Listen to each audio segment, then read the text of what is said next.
Pero espera, que fago, vai. No, Nada disso, a mí, sí. Xa lle decía a Ricardo que estou aquí para que queirades. Vale. Eu traigo o carrete para dar e tomar. exacto. Pensando, porque eu tamén sentí moito a necesidade de moitas etapas de que me botaran unha man, de aproveitar recursos, de aproveitar ideas, ¿no? De formarme, pero tamén de ver como esa formación podía revertir nas miñas clases. Entón, como non vos coñezo e non sei exactamente o tipo de demanda que tedes, a sei en xeral, non? Pero que me interrumpades, que me preguntedes, o que queirades, vale? Aquí todo terreno.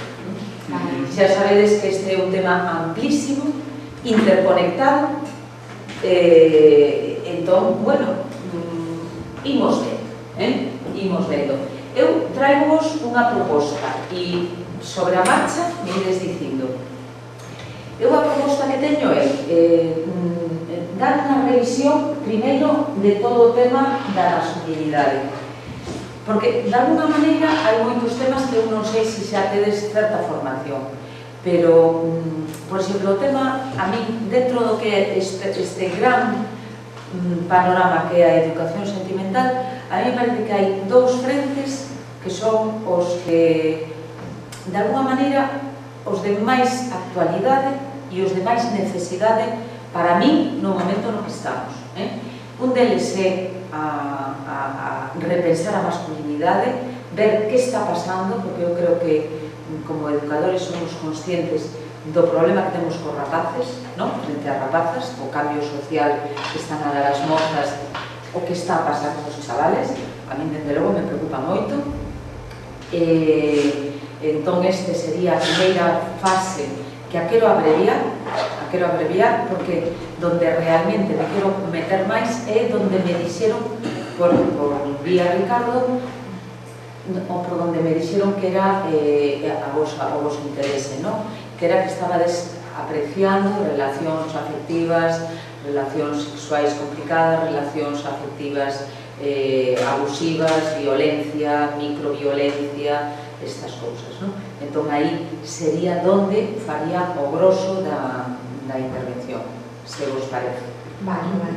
Logo, se coñecedes o meu traballo, é que como levo tantos anos traballando en todo isto, teño moito de todo, e teño moito de todo en todos os sentidos, de moitos recursos, moita, en fin, que de todo o que queirades eu vos podo logo deixar, pois, imagínate que queras traballar a tiranía da beleza, o corpo nas mozas, a presión social, bueno, pois hai traballos de prácticamente todo, non? Se queremos traballar máis a fondo a sexualidade, se queremos traballar máis a fondo o que queirades. Eu, a medida que vamos entrando, vou ir facendo así pequenas digresións e fixen estas presentacións un pouco amplias tamén para, nun momento dado, acelerar ou determe según nos vaya interesando, vale? O que si me gustaría é contarvos un pouco e pedirvos, vos vou tratar como se forades un grupo de formación miña, vale? Entón, unha das cousas que sempre solicito é esta colocación, vale? A mí me parece fundamental, porque isto non é inocente, vale? O que se chama o currículum oculto, seguramente escoitachedes falar. Si eu pretendo na miña formación traballar as emocións, traballar cos sentimentos, vale?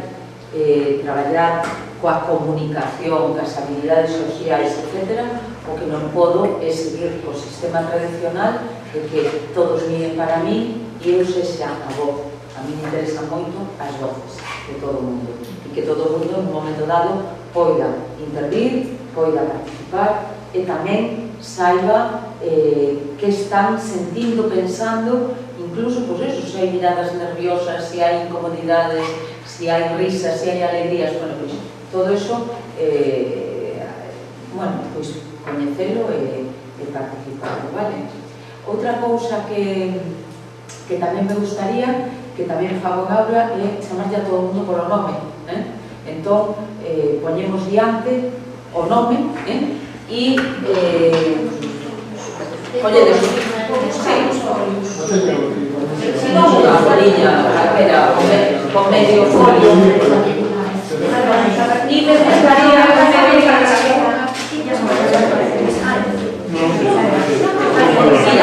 entón, para non tardar moito rato, se vos parece, a presentación,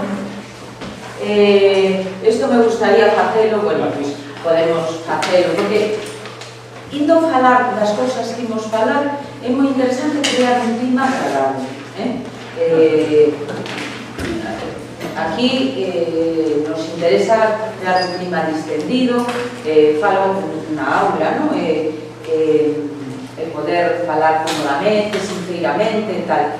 Entón, Pilar, por exemplo, se podes pos abaixo se eres de galego ou orientadora ou galega. E...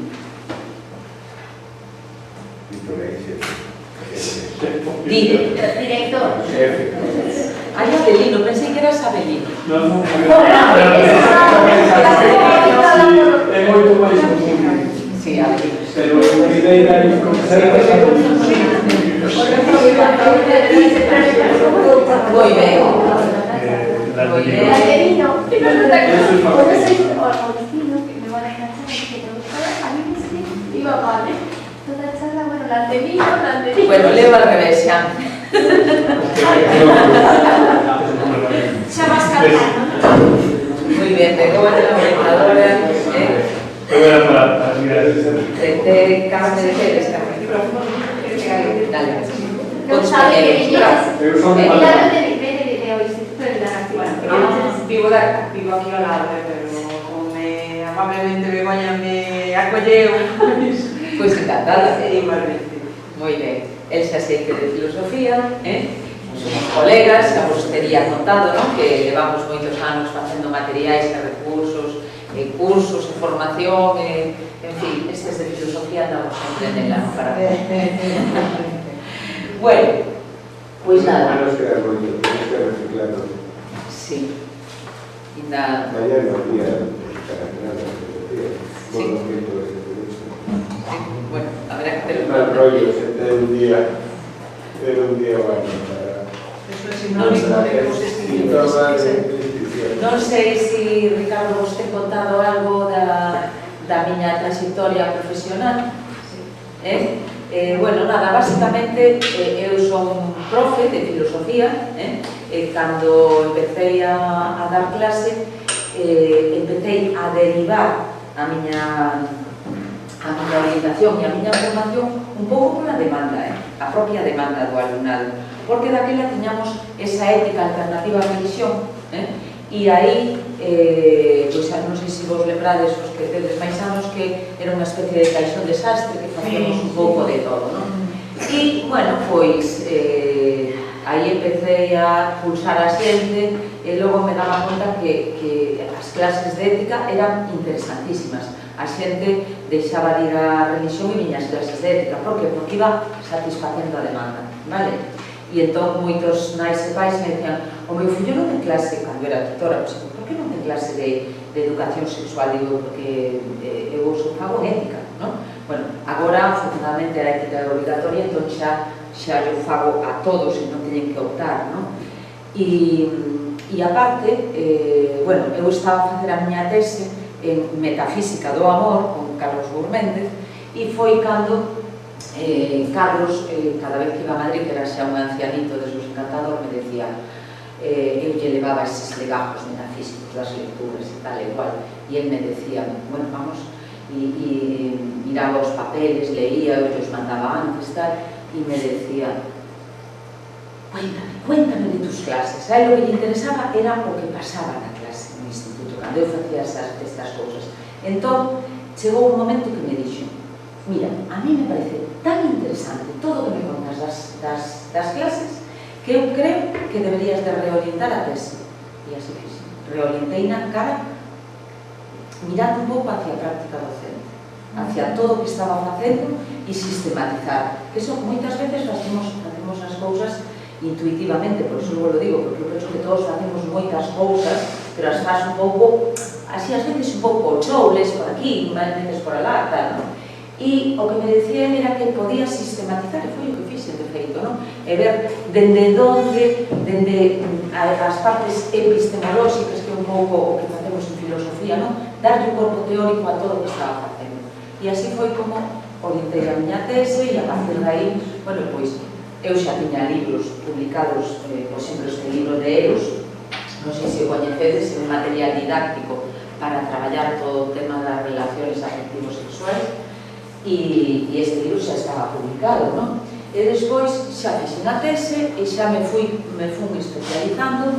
A verdade é que tiven a sorte, entre comillas, de que non había casi ninguén facendo estas cousas, entón fui un pouco pioneira e nese sentido, bueno, pois foi cando a publicarme en Icaria libros, bueno, estes libros que agora me parece que xa están descatalogados. Bueno, en calquera caso, que logo todo este tratamento de todos estes temas tamén hai que estar constantemente reciclando e actualizando, porque as cousas cambian, cambiamos nós, cambian as nosas relacións, cambian sociolóxicamente, hai fenómenos así de cambio tamén, e logo eu utilizo moito todo o que son recursos audiovisuais, música, películas, cortos, publicidade, porque eso me entra moi ben para explicar cousas. E entón, eso tamén hai que andar renovando constantemente. Hai cousas que, bueno, que sigues utilizando porque están moi ben, pero que tamén hai que renovar. E agora, afortunadamente, son os rapaces e as rapazas que me devolven, pois, incluso exalumnos por Facebook, por Twitter, por tal, me mandan, es que vin este vídeo, vin primer ti, fun ver esta película, acordeime de que non sei que, tal, ou que che parece, entón, me entran xa no debate ou no diálogo, non? Bien, con respecto a vamos a entrar a todo este tema da masculinidade, que, como vos decía, me parece un tema central, porque desde que eu empecé na educación ata agora, o cambio social que pegaron as mulleres, a vida das mulleres é sustancialmente mellor e con aspectos e logros moi salientables, moi interesantes, a pesar de todo o que queda por facer, vale? Pero o que sí me parece que se queda atrás é o tema dos rapaces, da vivencia da súa masculinidade, ata o punto de considerarlo hoxe en día altamente problemático. Eu, como tamén titora, estou farta de escutar a nais e a pais que están moi preocupados cos fillos, porque non dan feito con eles, porque están, como me dicía unha nai ainda onte nunha titoría, me dices que están apilotados, es que non dan feito, porque se perden entre ser malotes, entre non querer ser frikis, o sea, como unha serie de medos e de tal, e logo, claro, se están perdendo, non? E logo, ao mesmo tempo, pois vemos conductas ás veces moi violentas, cara a rapazas ou cara a súa propia afirmación. Entón, en fin, que é un frente que educativamente eu penso que hai que afrontar, non? Que hai que afrontar e ver como podemos ir facendo ben isto. Bueno, entón, para empezar, eu me plantexo claramente que é ser home e que é ser maior ou ser muller. E, ao mesmo tempo, que entendo por feminino e que entendo por masculino. Un pouco son as preguntas del millón, porque ser muller agora e ser home hoxe é algo, ao mellor, con matices diferentes e, sobre todo, o que se espera dun home e o que se espera dunha muller tamén é un pouco as expectativas que hai en función do noso sexo, tamén son diferentes, e darnos conta tamén de que estas expectativas que están en nós depositadas antes de nacernos, xa no embarazo a habitación vai ser diferente si o que levamos é un neno ou unha nena. Mirade, esta semana estive vendo en clase unha película interesantísima sobre a intersexualidade. É unha película que se chama X y Z ou algo así, que es de Lucía Puenzo, unha argentina. Unha recomendación. Tía Viches? No lo vi. XY o XXY. Tía Viches, non? É unha nena, é Ricardo Darín, o pai da nena, é unha película moi interesante, porque é o caso dunha nena, neste caso é nena, porque a socializaron como nena, pero que naceu intersexual. O problema da intersexualidade é moitísimo máis común do que pensamos. Hai estudios que nos poñen os pelos de punta da cantidad de criaturas que nacen con alguna anomalía no sentido de que non están claramente en un lado ou en outro, e que técnicamente teñen que salir do sanatorio no que nacen adscritos a un sexo. Pero agora en Alemania me parece que xa hai unha lei que os adscriben a un terceiro sexo, e que non te escollen que é un neno que muller, sino que o deixan, e cando eles se desenvolvan, se sintan cómodos en algún tipo de sexualidade, entonces...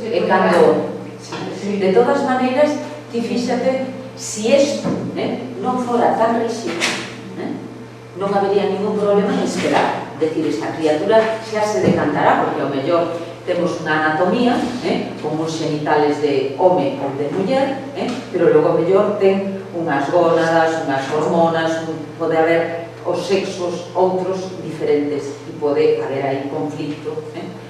Si isto non fora tan rígido, e si a isto non lle acopláramos tan rígida toda a parte cultural do que é como ten que ser unha nena e como ten que ser un neno, pois posiblemente non teríamos estas situacións tan lamentables. Entón, unha das cousas que eu penso que temos que ser conscientes é da rigidez que temos na nosa cultura, na nosa educación, e nos, sin querer, como elementos transmisores desa cultura, destas rigideces, que a mí me parece que non nos levan a ningún bo sitio, nin a eles, nin a eles.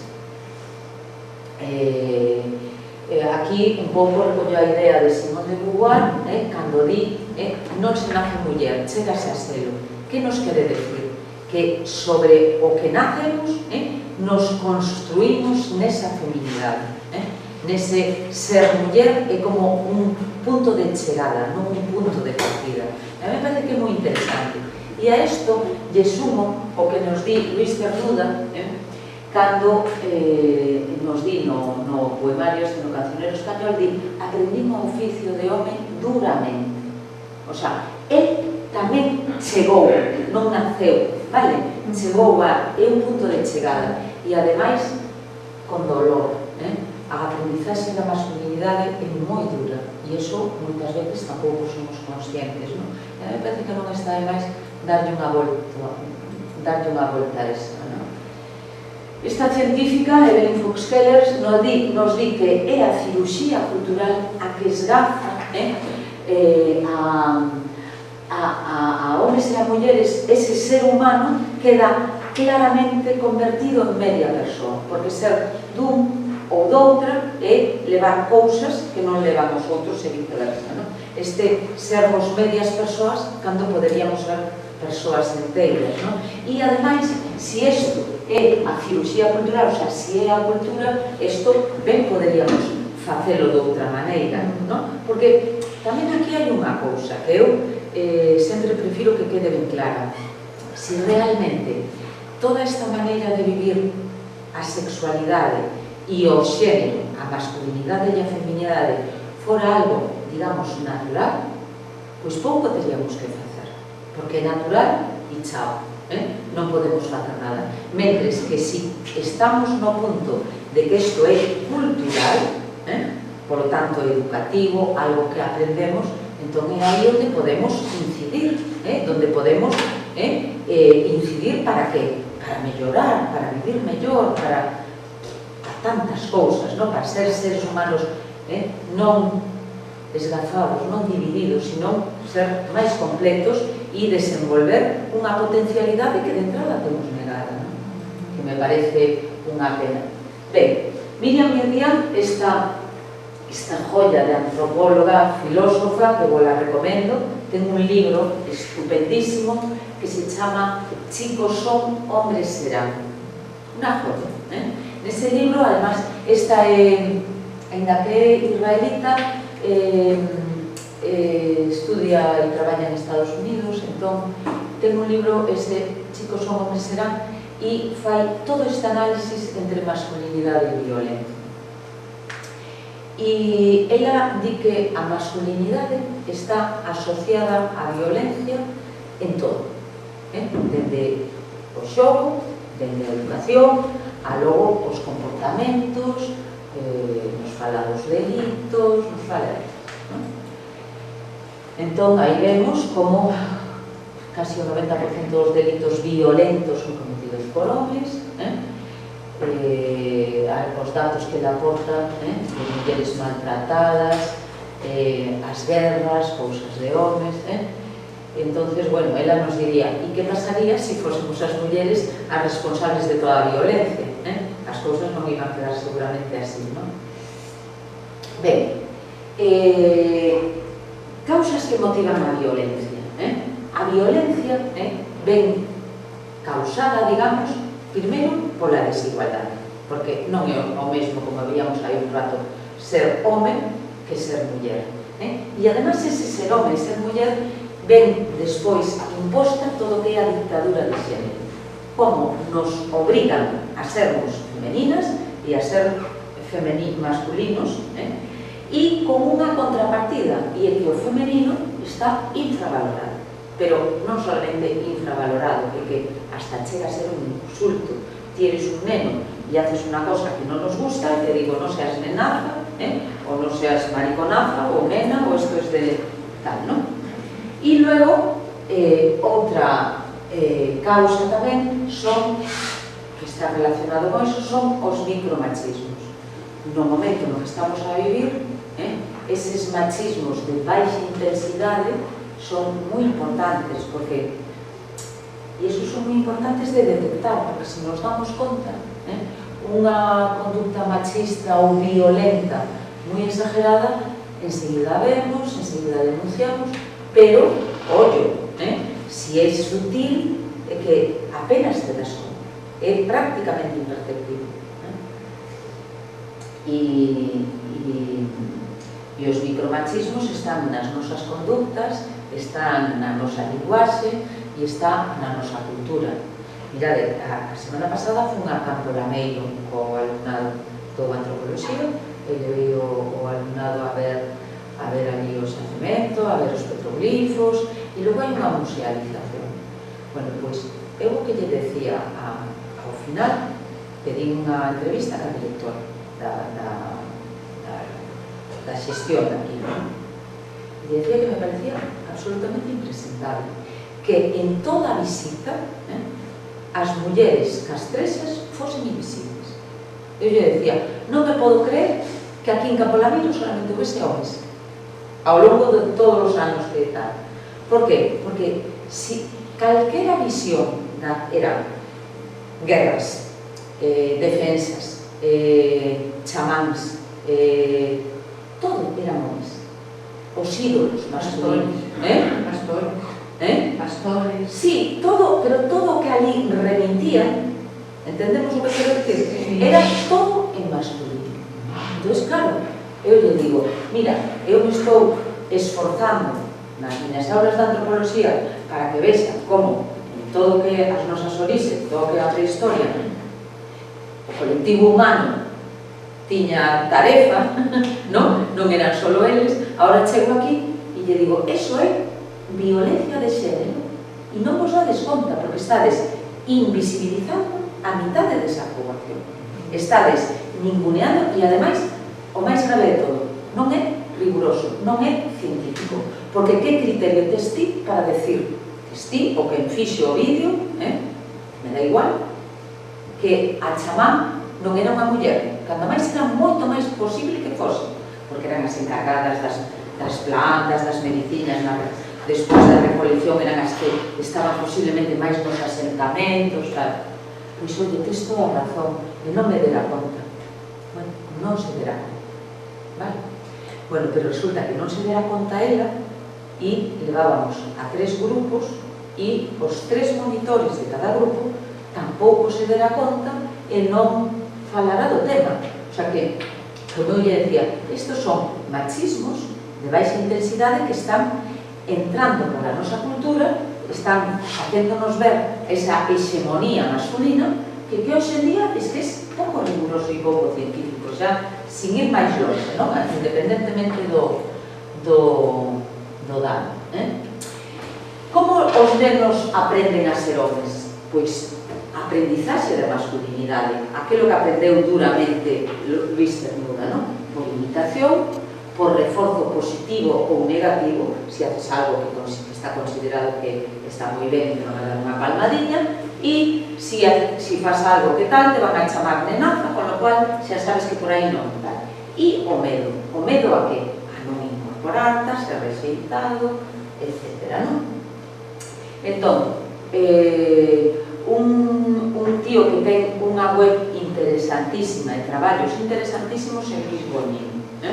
Luis Bonino é o presidente, é médico de formación e é o presidente do Instituto da Condición Masculina.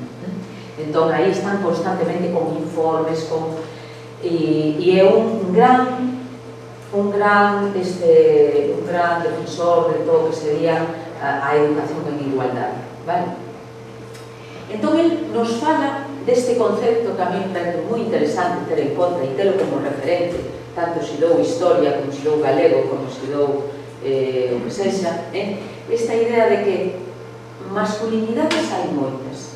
O sea, incluso poderíamos decir que hai tantas masculinidades como homes hai. Cada un vive a súa masculinidade, sería o ideal, non? Que cada un elixise a forma de vivir a masculinidade. Pero que nos encontramos?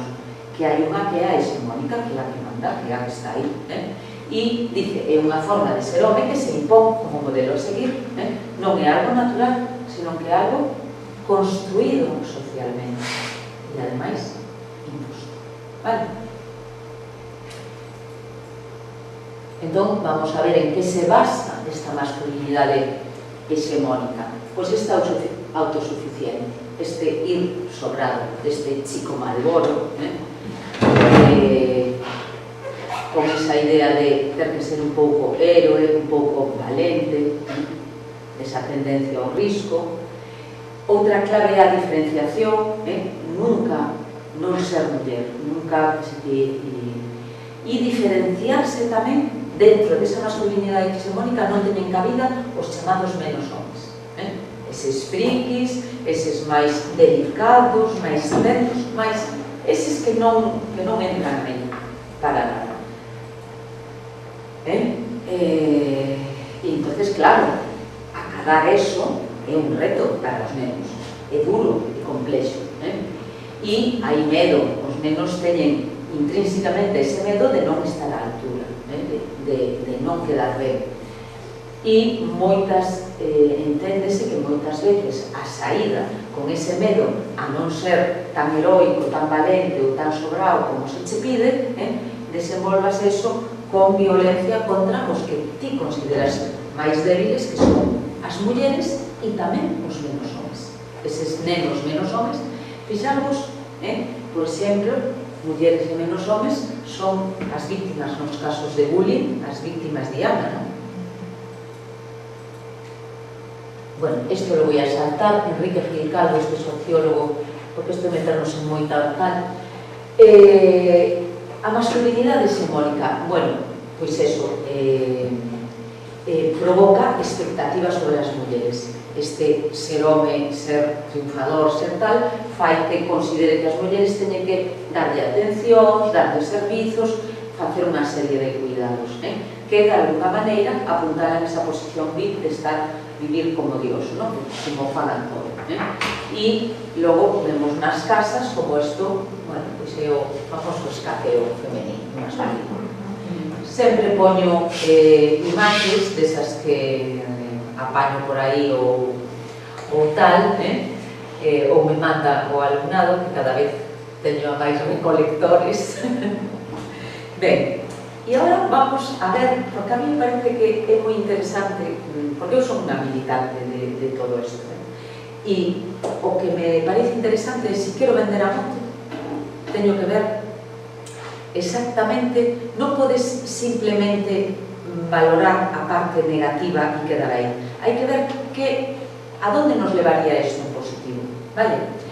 Entón, a mí me parece interesante ver como esa masculinidade hexemónica ten costes para os homens, para que cando te das conta como home do coste que ten eso, digas, bueno, pois o mellor non estaría nada de máis vivir un mundo máis igualitario, que o mellor está tamén a proveito, non?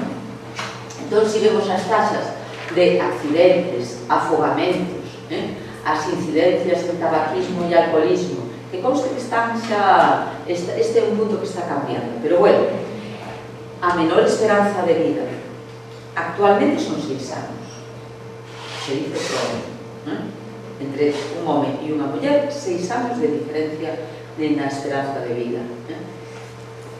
Tasas máis altas de morbilidade e mortalidade, fixaros, morbilidade, enfermedades graves, e agora veremos por qué. Todo isto vai asociada a esa conducta masculina de risco. Claro, o sea, ser un home de verdade, es que hai que estar aí, non? E outro problema é que no caso de haber un problema, de haber unha enfermedade, os homes admiten moi mal estar enfermos. Admiten mal estar enfermos, non van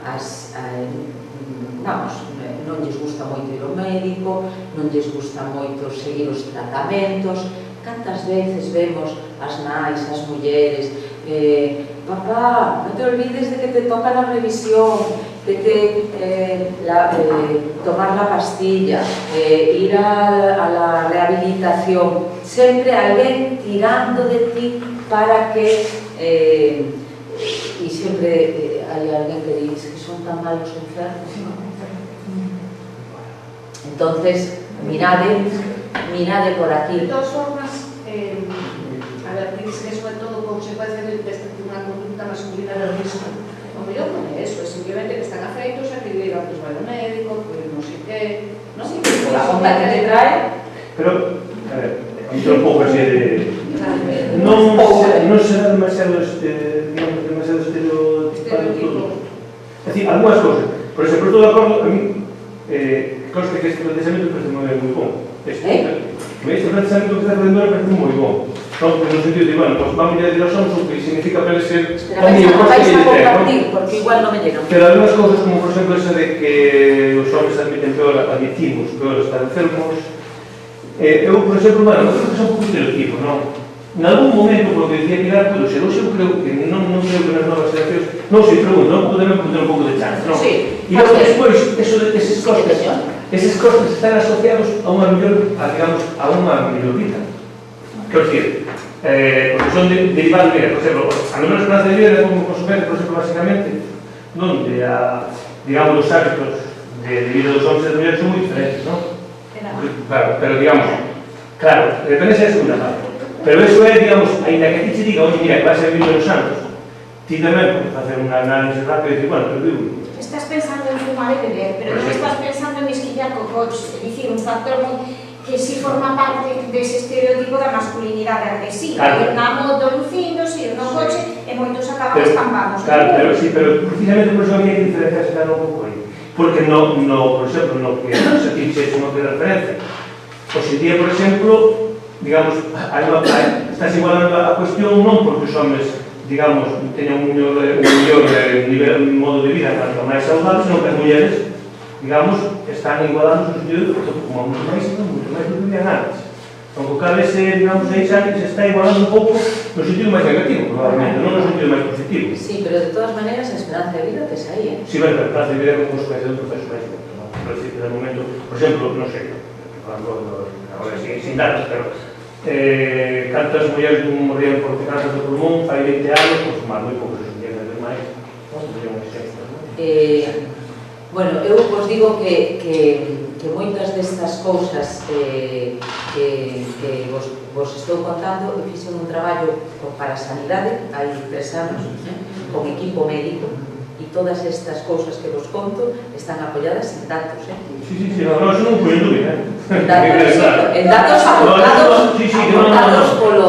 Sí. Todos os meus exalumnos que eu sei que morreron son homes que se mataron en accidente de coche. E teño na mente 3. Pero no. Sí, eu estou con que tamén conozco mucho.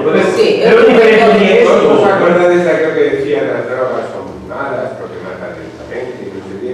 Y se decía, no tengo risa.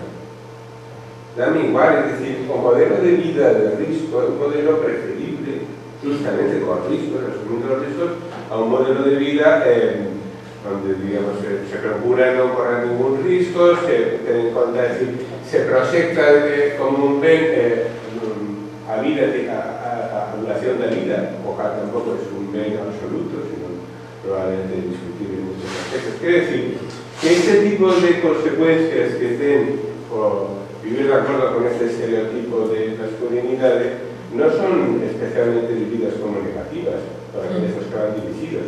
O sea, é moito máis importante, va a ser máis feliz ou menos feliz con as túas expectativas. No porque vas morrer antes ou non, que iso é un adolescente ou rapaz, Bueno, pero risco. Eso sí, pero logo ao grado de enfermidade, eso sí que... Pero que rapaz está pensando en claro. No, pero es que casi é imposible que iso Pero unha cousa que sexa difícil incidir na cuestión. No, eso Sí, no, pero estamos en eso. eu vos digo que isto, mira, ahora a fotocopia que vos acabo de dar, mirade estes datos que temos aí na fotocopia que vos acabo de pasar. Fixamos os datos que son datos do INE, a nivel de Estado. Os que teño máis recentes son estes do 2005, porque tardan moito en facelos. Bueno, fijaros as defuncións en accidente de tráfico. Son, claman a Dios, suicidios. Bueno, esto dos suicidios é que me dá un xogo na aula. O sea, que con este dato dos suicidios me podo tirar e fan, pois se me podes facer en calquera materia, porque facer unha composición, unha reflexión sobre por que os homes se suicidan tantísimo máis que as mulleres e se iso ten impacto de xénero. Posiblemente, a exigencia que teñen os homes sobre si mesmos é moitísimo máis alta que as mulleres, vale? E iso pode ter que ver. Entón, a mí me parece moi interesante porque os propios rapaces e rapazas aquí sí que entran, porque aquí empezan a dicir, carai, non? Porque os datos te asustan un pouco. E logo ves casos de SIDA, pero, Dios mío, se a SIDA xa é algo, a vía de infección, de transmisión do VIH, é a vía sexual heterosexual, basicamente. E como temos este dato? Pois este dato nos está hablando de que hai muchos tíos que siguen queriendo tener relacións sexuais sin preservativo, posiblemente en la prostitución ou como queramos, ¿no? Pero estos datos son moi llamativos, ¿no? E logo xa entramos nas condenas, fijaros, nas condenas, e logo a poboación reclusa. Pero eso hay que tener cuidado, porque por ejemplo también argumentos como este en Estados Unidos hablan de que a población negra es mucho más violenta que la población blanca porque las porcentajes de reclusos, de crímenes, y hay otros muchos factores que están sonando así, o sea, con factor de género habría que matizarlo en este caso. Sí, pero o factor de género aquí é transversal, porque aquí é clases altas, en clases baixas, entendedes o que quero decir? Non é nunha minoría. Sí, máis ben, as contestacións que teño ido a este tipo de cuestións veñen por o lado que te apuntabas antes de intentar atribuirlo todo a causas biolóxicas. Entón, a min teñen o feito que saque o argumento das distintas hormonas que predispoñen máis actitudes violentas e mesmo que di que en todas as especies de mamíferos os machos, por así dicir, sufren máis mortes, hai como unha competencia máis extrema en eles e máis alta. Entón, por aí case podería discutir. Eu comparto contigo que máis unha cuestión de construcción cultural. Agora, eu creo que estes datos realmente, se se queren ver, sabemos que son así, porque eu non é a primeira vez que os vexo. No, pero podemos poner dúbida. Si eso puede Sí, ser, no, hay que no sí, es verdad. te entiendo perfectamente. No, sí, por eso. No, pero simplemente eu creo que son datos a ter en conta, Pero no se trata de poner en dúvida los datos que son reales, que hay interpretación de estos datos. Yo creo que aquí hay cada vez más factores, por ejemplo, la presencia en la vida pública de las mujeres sigue siendo muy inferior a los hombres, en muchos aspectos. a de Conflictos externos, públicos, la vida pública, presencia de las mujeres, la vida pública sigue siendo menor que los hombres. Es decir, que eso puede explicar que las ocasiones, por así decirlo, que los hombres estén para cometer delitos, para cometer conflictos externos y tal, son mayores que las mujeres. Que no puede ser exclusivamente porque el estereotipo de hombre es violento y por eso hay esta diferencia, ¿no? Entre el 22% y el 2,5%. Eso es imposible que se diera solamente, digo que no se diera. Sí. Parece, ¿no? Sí. Bien, logo, outra das cousas é que socialmente, se os estados se tomaran un pouquiño en serio os datos, ao mellor lle sería moi económico facer intervencións deste tipo, non? Porque o gasto social que ten a masculinidade hegemónica, isto en cifras económicas é moito tamén, non? Si realmente convimos en que a educación podería mitigar, simplemente con mitigar, estaríamos falando de moitísimo dinheiro, non? De dinheiro social que se nos vai por aí, non?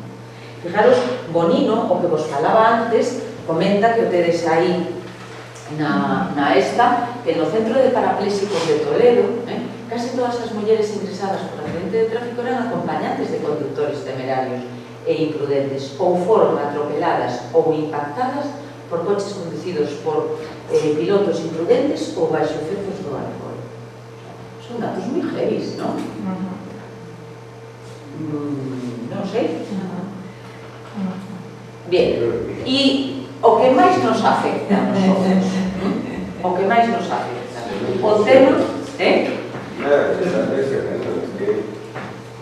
aquí hay mucha masculinidad que cubre. Sí, lo malo es que aprendemos de lo malo. A ver, a gente que non gusta que me digan que pertence a un grupo... No,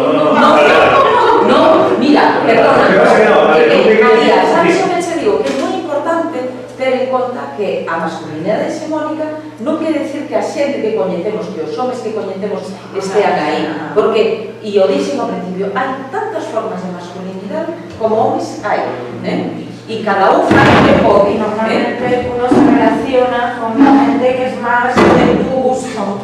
Y en tu círculo, a lo mejor en el mío no hay un hombre tan como ese. Digo, no, ese hombre no existe, porque no está en mi círculo, no existe en mi círculo, ya no acepto, pero no quiere decir que no esté en la sociedad. A ver, eu volví ao que volver a mí me parece moi ben esta presentación, me parece moi ben esa perspectiva geral de que cosas de home seguindo os cánones da masculinidade clásica. Me parece moi ben, tamén é certo, non? Iso é unha maneira de llevar a xente a nós, os que teñen ese estereotipo, pois a forma de actuar de, mira, é que ni siquiera se rentable.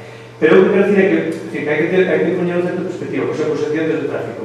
Hai que poñer en perspectiva que porcentaxe de horas conducen os homens e que porcentaxe de horas conducen as mulleres. Non quero dicir que está todo correcto, eso sí, todos sabemos que son moito máis importantes os homens que as mulleres, sí. Pero, por exemplo, tamén sabemos que a partir de certas medidas que se tomaron, baixou o índice de sinistralidade non só en mulleres, sino en homens tamén. Pero aí o tes, cando algo preocupa, se poñen, nos poñemos a pensar e a estudiar, e os técnicos, as xentes tal, e consiguen reducir, non? Consiguen, vamos, o que nunca pensamos é que conseguiran sacar a xente fumando dos bares, nunca pensamos que a xente deixara de conducir con alcohol, e estamos conseguindo. O sea, ahora a xente xa pon un autobús para que despois dunha festa a xente poda ir no autobús, o sea, a xente xa pensa no taxi, eran cousas que hai, pero non, pois, hai 10 anos, nin o pensábamos, non? Entón, cando algo interesa, eu penso que, afortunadamente, os seres humanos somos plásticos e permeables, e a educación, e a máis, se creemos na nosa profesión, é porque realmente nos damos conta de que moitas cousas se poden cambiar. Unhas moito, outras menos, pero na medida en que podamos ir cambiando mellor para todos e para todas, non? Un tema que a mí me preocupa e é o sesgo de xénero que ten o tema do fracaso escolar, e desto non se fala. Desto se fala, director, ou non se fala.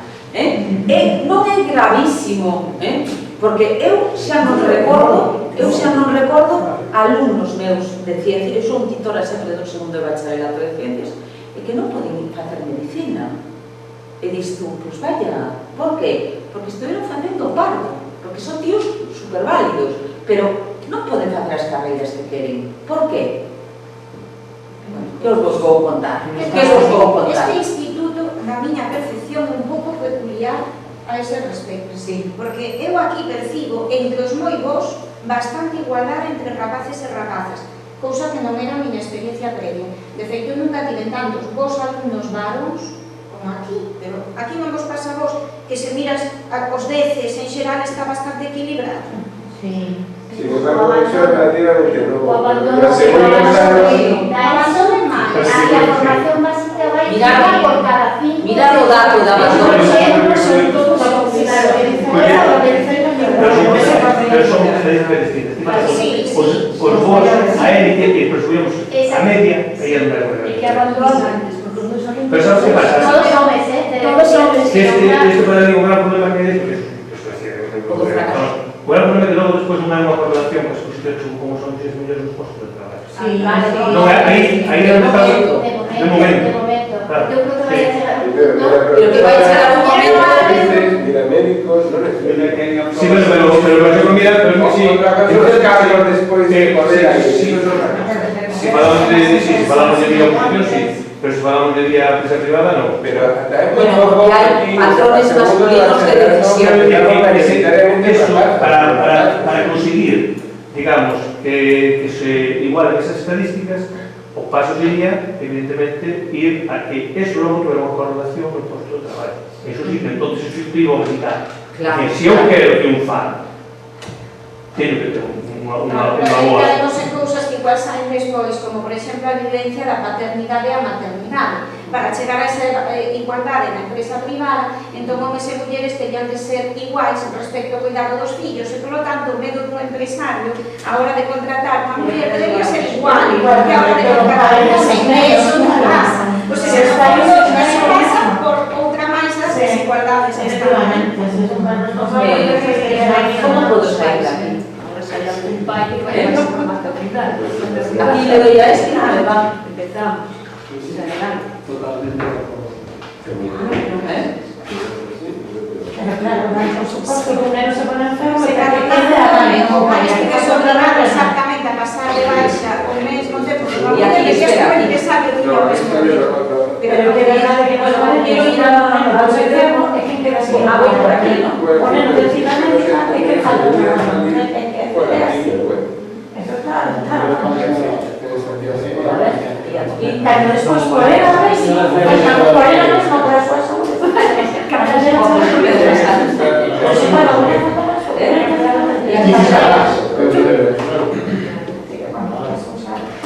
Somos más machistas que así.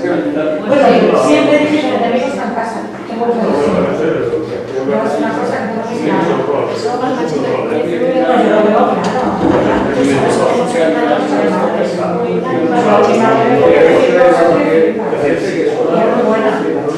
igual no se graba a distancia, pero probemos que graba. Pues de momento vamos. ¿Qué vamos a hacer nosotros?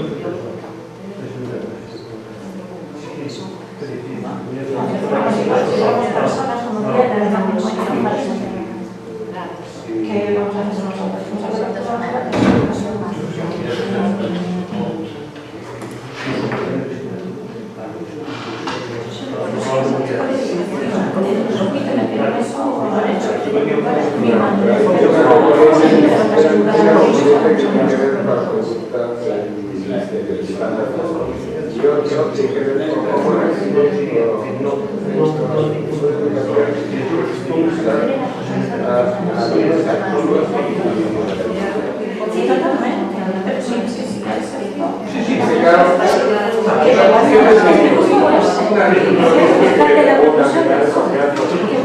va a dedicar a 6 días, que no falla exactamente o una rama estupenda que único que importa. No digo por poder. Sí, o que pasa Pero ya estarán acostumbradas a lo que Tenemos sonido, ¿verdad? sí. Está puesto. Bueno, falando do que estábamos falando, vos vou poñer un corte de esta emisora Anda ya te digo. Despertando al mundo desde Europa FM.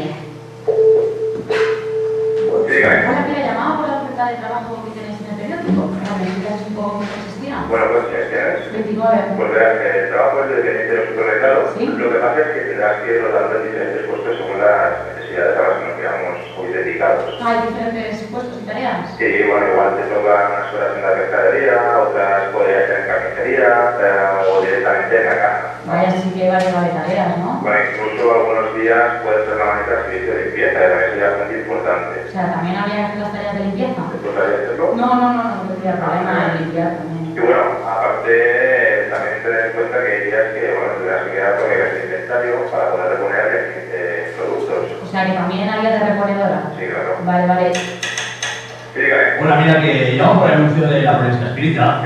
Bueno, a ver si me podías explicar un poquito de qué va. Pues mira, verás, el puesto es dependiente. Vale, pero bueno, tienes un poquito de estar en casa y también de reponedor e incluso de repartidor. ¿Existen posibilidades en este trabajo de ascender en la empresa? No, para este tipo de trabajo no, realmente no la neta más que tú tienes experiencia en las tareas que he citado anteriormente. Sí, verás, yo he estado un par de años siendo encargado de un supermercado y, ¿sabes?, era la encargada de los empleados. ¿Tienes pareja, hijos? No, de momento no. Tendrás pensado, tendrás hijos algún día, ¿no? Sí, supongo que algún día, pero bueno, todavía no tengo nada planeado. ¿Hay opciones de ascender en la empresa? Hay que tener en cuenta que siempre hay posibilidades de subir de cargo, incluso de llegar a ser encargado de tiendas. ¿Pero tienes experiencia como encargado? A ver, preguntas. sí, bueno, tengo experiencia para el trabajo que comentas y tal, pero a ver, como encargado, pues la verdad es que no. Piensa que, bueno, que hay cursos de formación dentro de la empresa, que los financia la empresa, y que por eso no te preocupes. Oye, una cosa, ¿el horario de trabajo cuál sería? Pues el horario son 8 horas de horario partido, ampliables ayer y sábados rotativos también hay que tener en cuenta. Pero no se pagan las horas extras. No se pagan, lo que pasa es que ya te comenté lo del inventario de la limpieza, que son 2 horas más. Oye, ¿qué te iba a decir? ¿El horario cuál es? Pues el horario son 8 horas intensivas, de lunes a viernes, ya puede hacer como bien de mañana o de tarde, eso ya como tú lo veas, lo más convenga. ¿Y el sueldo me puedes comentar más o menos de cuánto sería? Son unos 900 euros al mes, brutos. ¿El sueldo me lo puedes decir por teléfono? Sí, mira, el sueldo serán 1.200 brutos al mes. Oye, pues está bien, ¿eh? O sea, sería más que un mileurista, ¿sabes? Ya, bueno, ya está bien. Pues muy bien, oye, muchas gracias y te enviaré el currículum, ¿vale? Vale, hasta luego, cuando quieras. Venga, adiós. Gracias. Que pueden enviar un currículum o... Pues, sin problema, ya sabes. Pues venga, muchas gracias, ¿eh? Venga, hasta luego. Venga, hasta luego, chao. Bueno, Ya te digo. esto son dos locutores que llaman al mismo anuncio. Sí, no, eso es lo que Es tremendo, ¿no? Y esto sigue pasando, por eso que lo que tú decías, que luego el mundo de la empresa favorece a los hombres. No sabemos todavía muy bien por qué, porque realmente... Yo creo que aquí estaba claro que no quería una mujer, evidentemente. No, Algunas quieren contratarlas porque para ti Pues las mira, los bolsillos sí que es interesante. pero como se está, pero no, porque si no, la única que tiene que denunciar las amigas no sacan un poco de realmente. Hablado de que claro que lles interesan mulleres tamén, de feito nos supermercados hai moitas, pero traballando como ele dicía, ou dobres partidas, pero despois os rotativos, pois as de limpar e cobrando menos que se Sí, fose bueno, un pero muchos hombres trabajan en los super, trabajan también sobre A ver, eso non quer dicir que cando había esclavos No, el pago menos en eso, o sea, los alcanzares. No, entendedme, o que decía que neste caso, o que eu quero un hombre, entón eu non podo poñer só homens porque me van a echar. Entón digo, pues, a toda muller que chame, eu pongo as mulleres que se van a hacer, no, non vai ser que se va. No, eu creo que entiendo por aí, no, non quero que ninguna.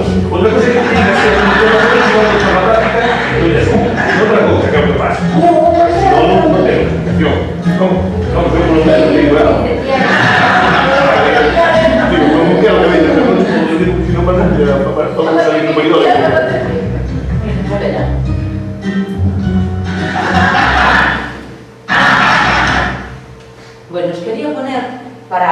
seguir incidiendo en este tipo de detalles. Isto é unha experiencia que fixeron en El Hormiguero, o programa este de Pablo Motos, non sei se algún o coñece, non? A proba é algo moi sencillo, pero para min é moi revelador, porque lle dan a nenos e a nenas e a todos les din que teñen que probar ese yogur e é como para un anuncio, é dicir, yogures glotones que ricos, eso é el mandato, non? E logo vemos os nenos e as nenas como responden. Entonces, vamos a ver. Voy a ver si en uno hubiera ya los dos, porque aquí los tengo separados y está el rollo aquí. Niñas, niños. No, bueno, da igual. Entonces, vamos a ver cómo reaccionan los nenos. Glotones.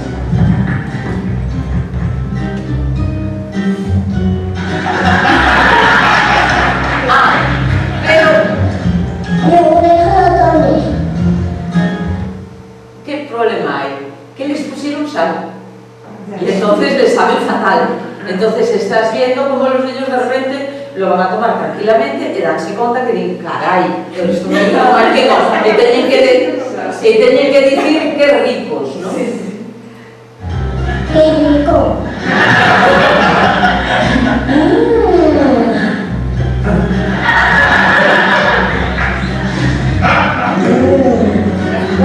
Está muy rico. Yogur y glotones.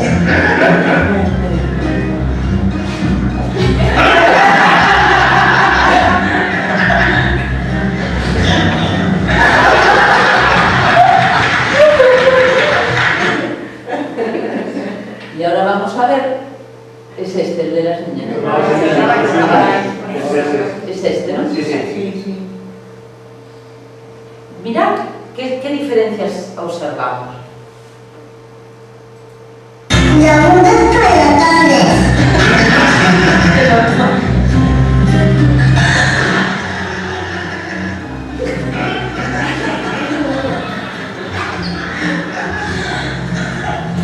Buenísimo.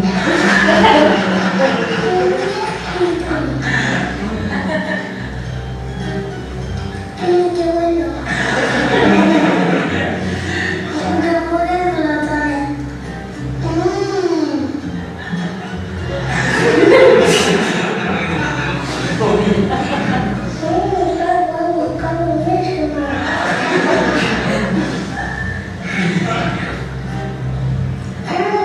Están buenísimos.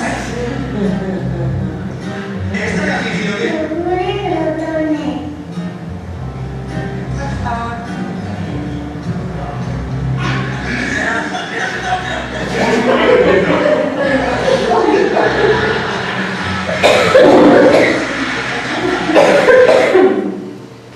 Bueno, vemos diferencias claramente, ¿no? ¿Dónde está el este? Ah. Aquí, no sabía eso, pero no checaba la otra. Igual no llega, dices. No sé, mira, a ver, ya que estamos no podemos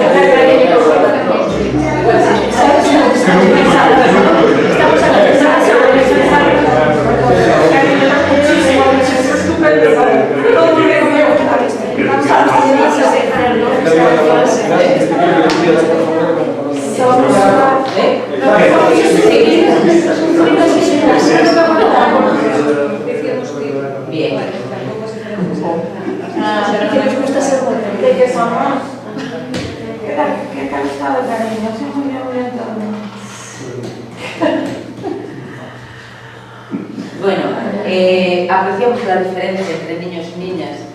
A mí, lo que dijo, entre otras cosas, en lo que más cargou as cintas cando foi isto na Pablo Motos, era dicindo que vos imaginades por onde dicían? Pode ser, pero que pensamos todos, son que fixemos máis. Vale, e iso é verdade, pero por que as nenas finxen máis coitadas que os nenos? Porque lles gusta agradar. Exactamente. Entón, posiblemente, aí hai, e o vemos neso, e o vemos agora, pois quero tamén dar un pouco a teoría que eu creo que se ancla donde eso, a teoría que explica por que eso é así, vale? A ver se me abre isto. No lo tendríamos, igual estaba aquí, ¿no? Sí. Vale.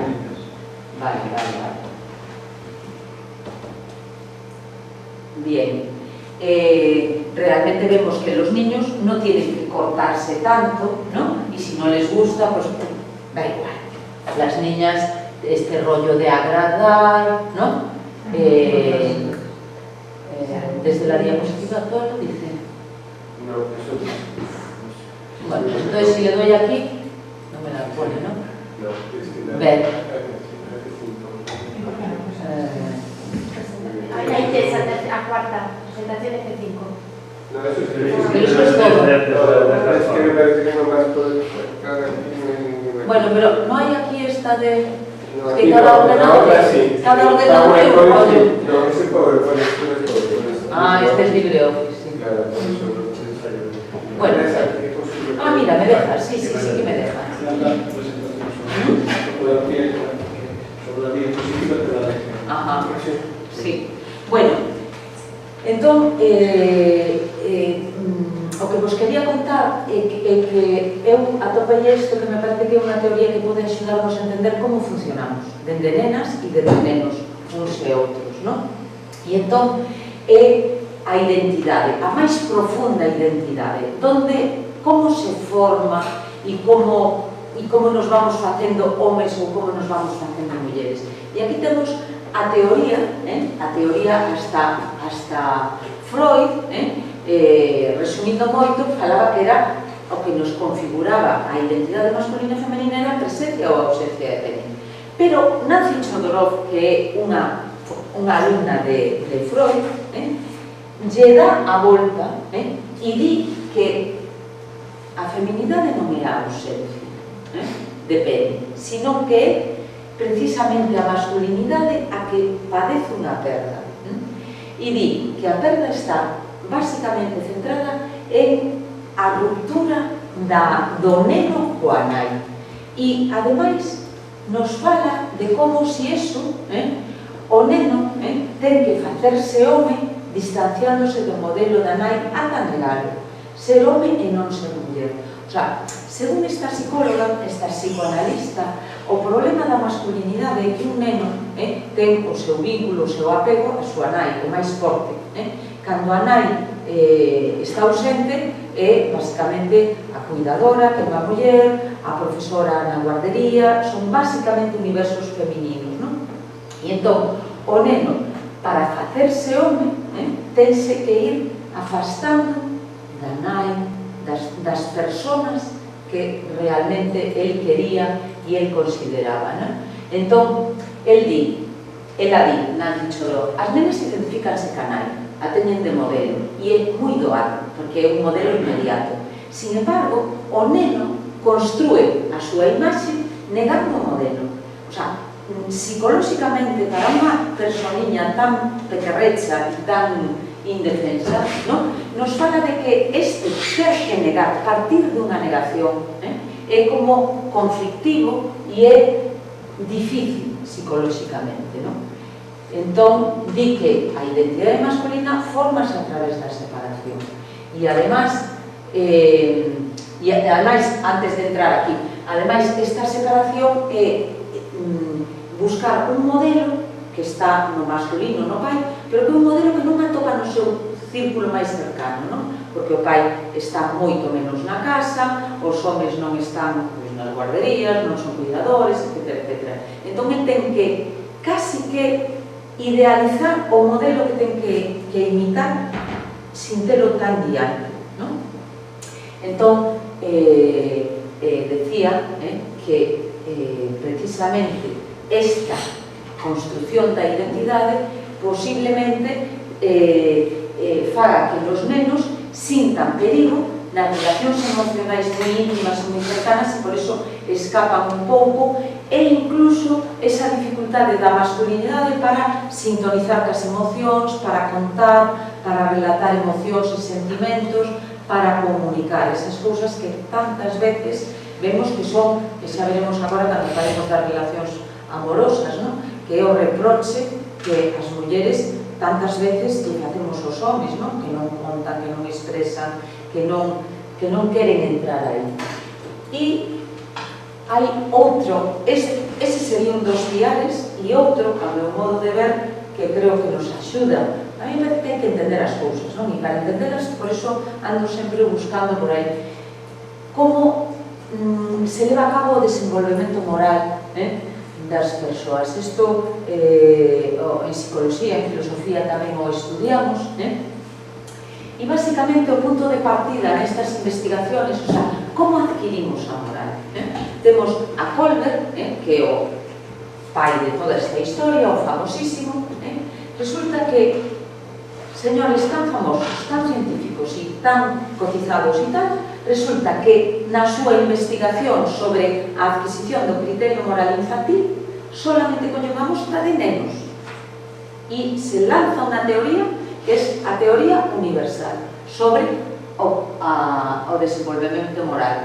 E entonces el di que os nenos, e además cando digo nenos aí é masculino, construen a ética da xustiza, que está basada no cumprimento das normas. No xogo, as normas, cando xogamos, uno hace trampa, ahora me toca a mí, non? Son as normas do xogo e o ben e o mal está a xeitarse ou non as normas. Isto é o que nos dicía Kohlberg.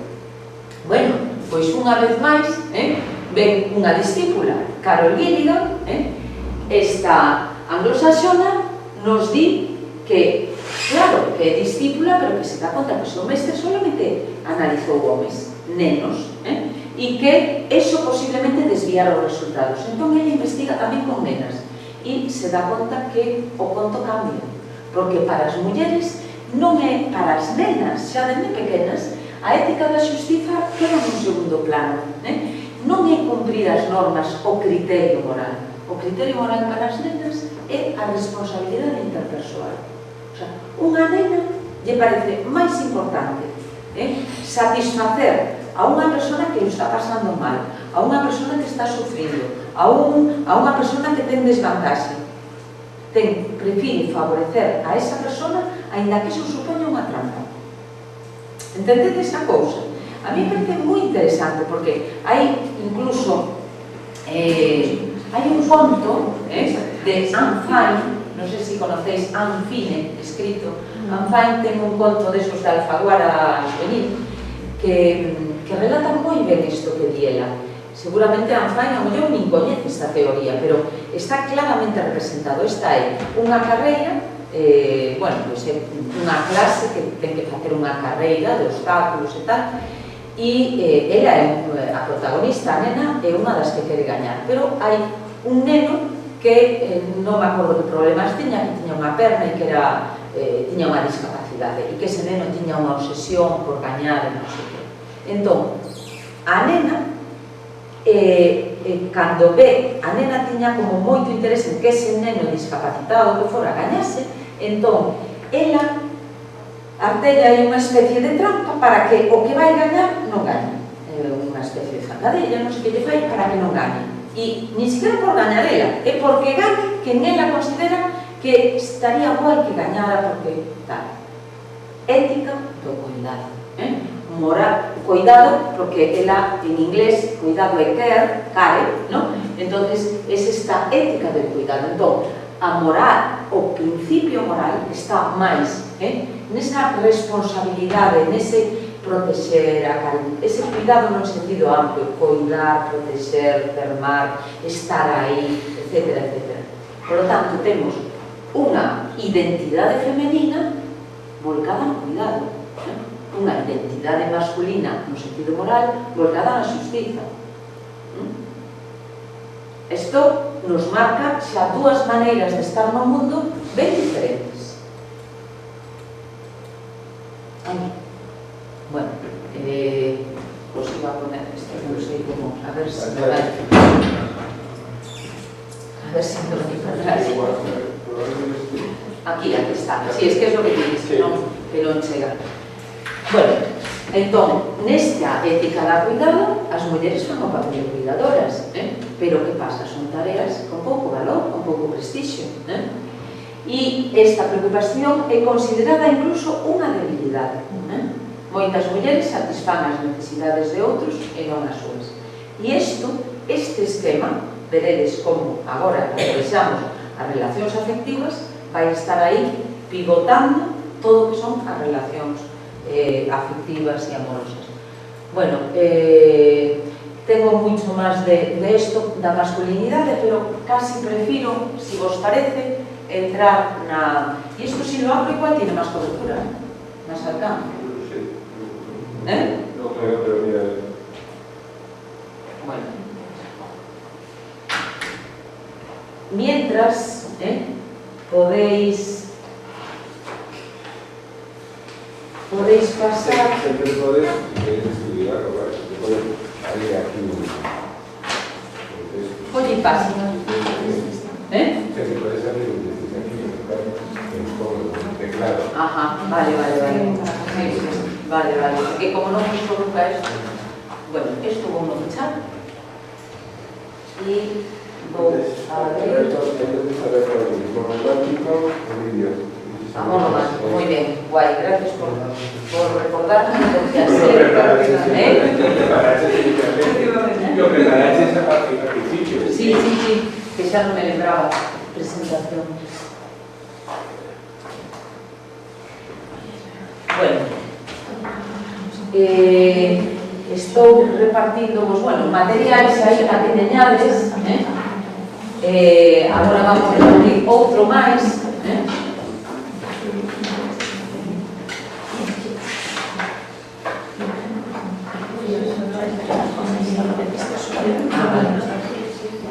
esto os lo dejo aquí luego por si hay alguien a quien le interese. Porque as fotocopias as incluxen feitas porque dixen, si temos que chegar, poñemos aí a facer. Bueno, vos detectáchedes, vamos a poñer un nombre esta, detectáchedes algúns problemas, non? Co vosso alumnado nas relacións afectivas. Todo isto ahora, ainda por riba, aumentado por todas as redes sociales, non? Me imagino que tamén por aí dai o conto. Os datos que... E nós o cando falamos no grupo de traballo deste tema, deste que está empezando agora, vemos dúas cousas. Por unha parte, que quizás agora vas a falar ti, esa imitación ou esa tendencia a pensar que a igualdade ten algo que ver con cousas masculinas que precisamente eu creo que son un peso para os homes e que ahora moitas veces entende que iso é un modelo, conducta de risco, incluso con respecto, por exemplo, ao alcohol ou con respecto, por exemplo, a non tomar medidas anticonceptivas. Bueno, porque tamén o risco entra como un factor moitas veces que pensando que vas máis de guai.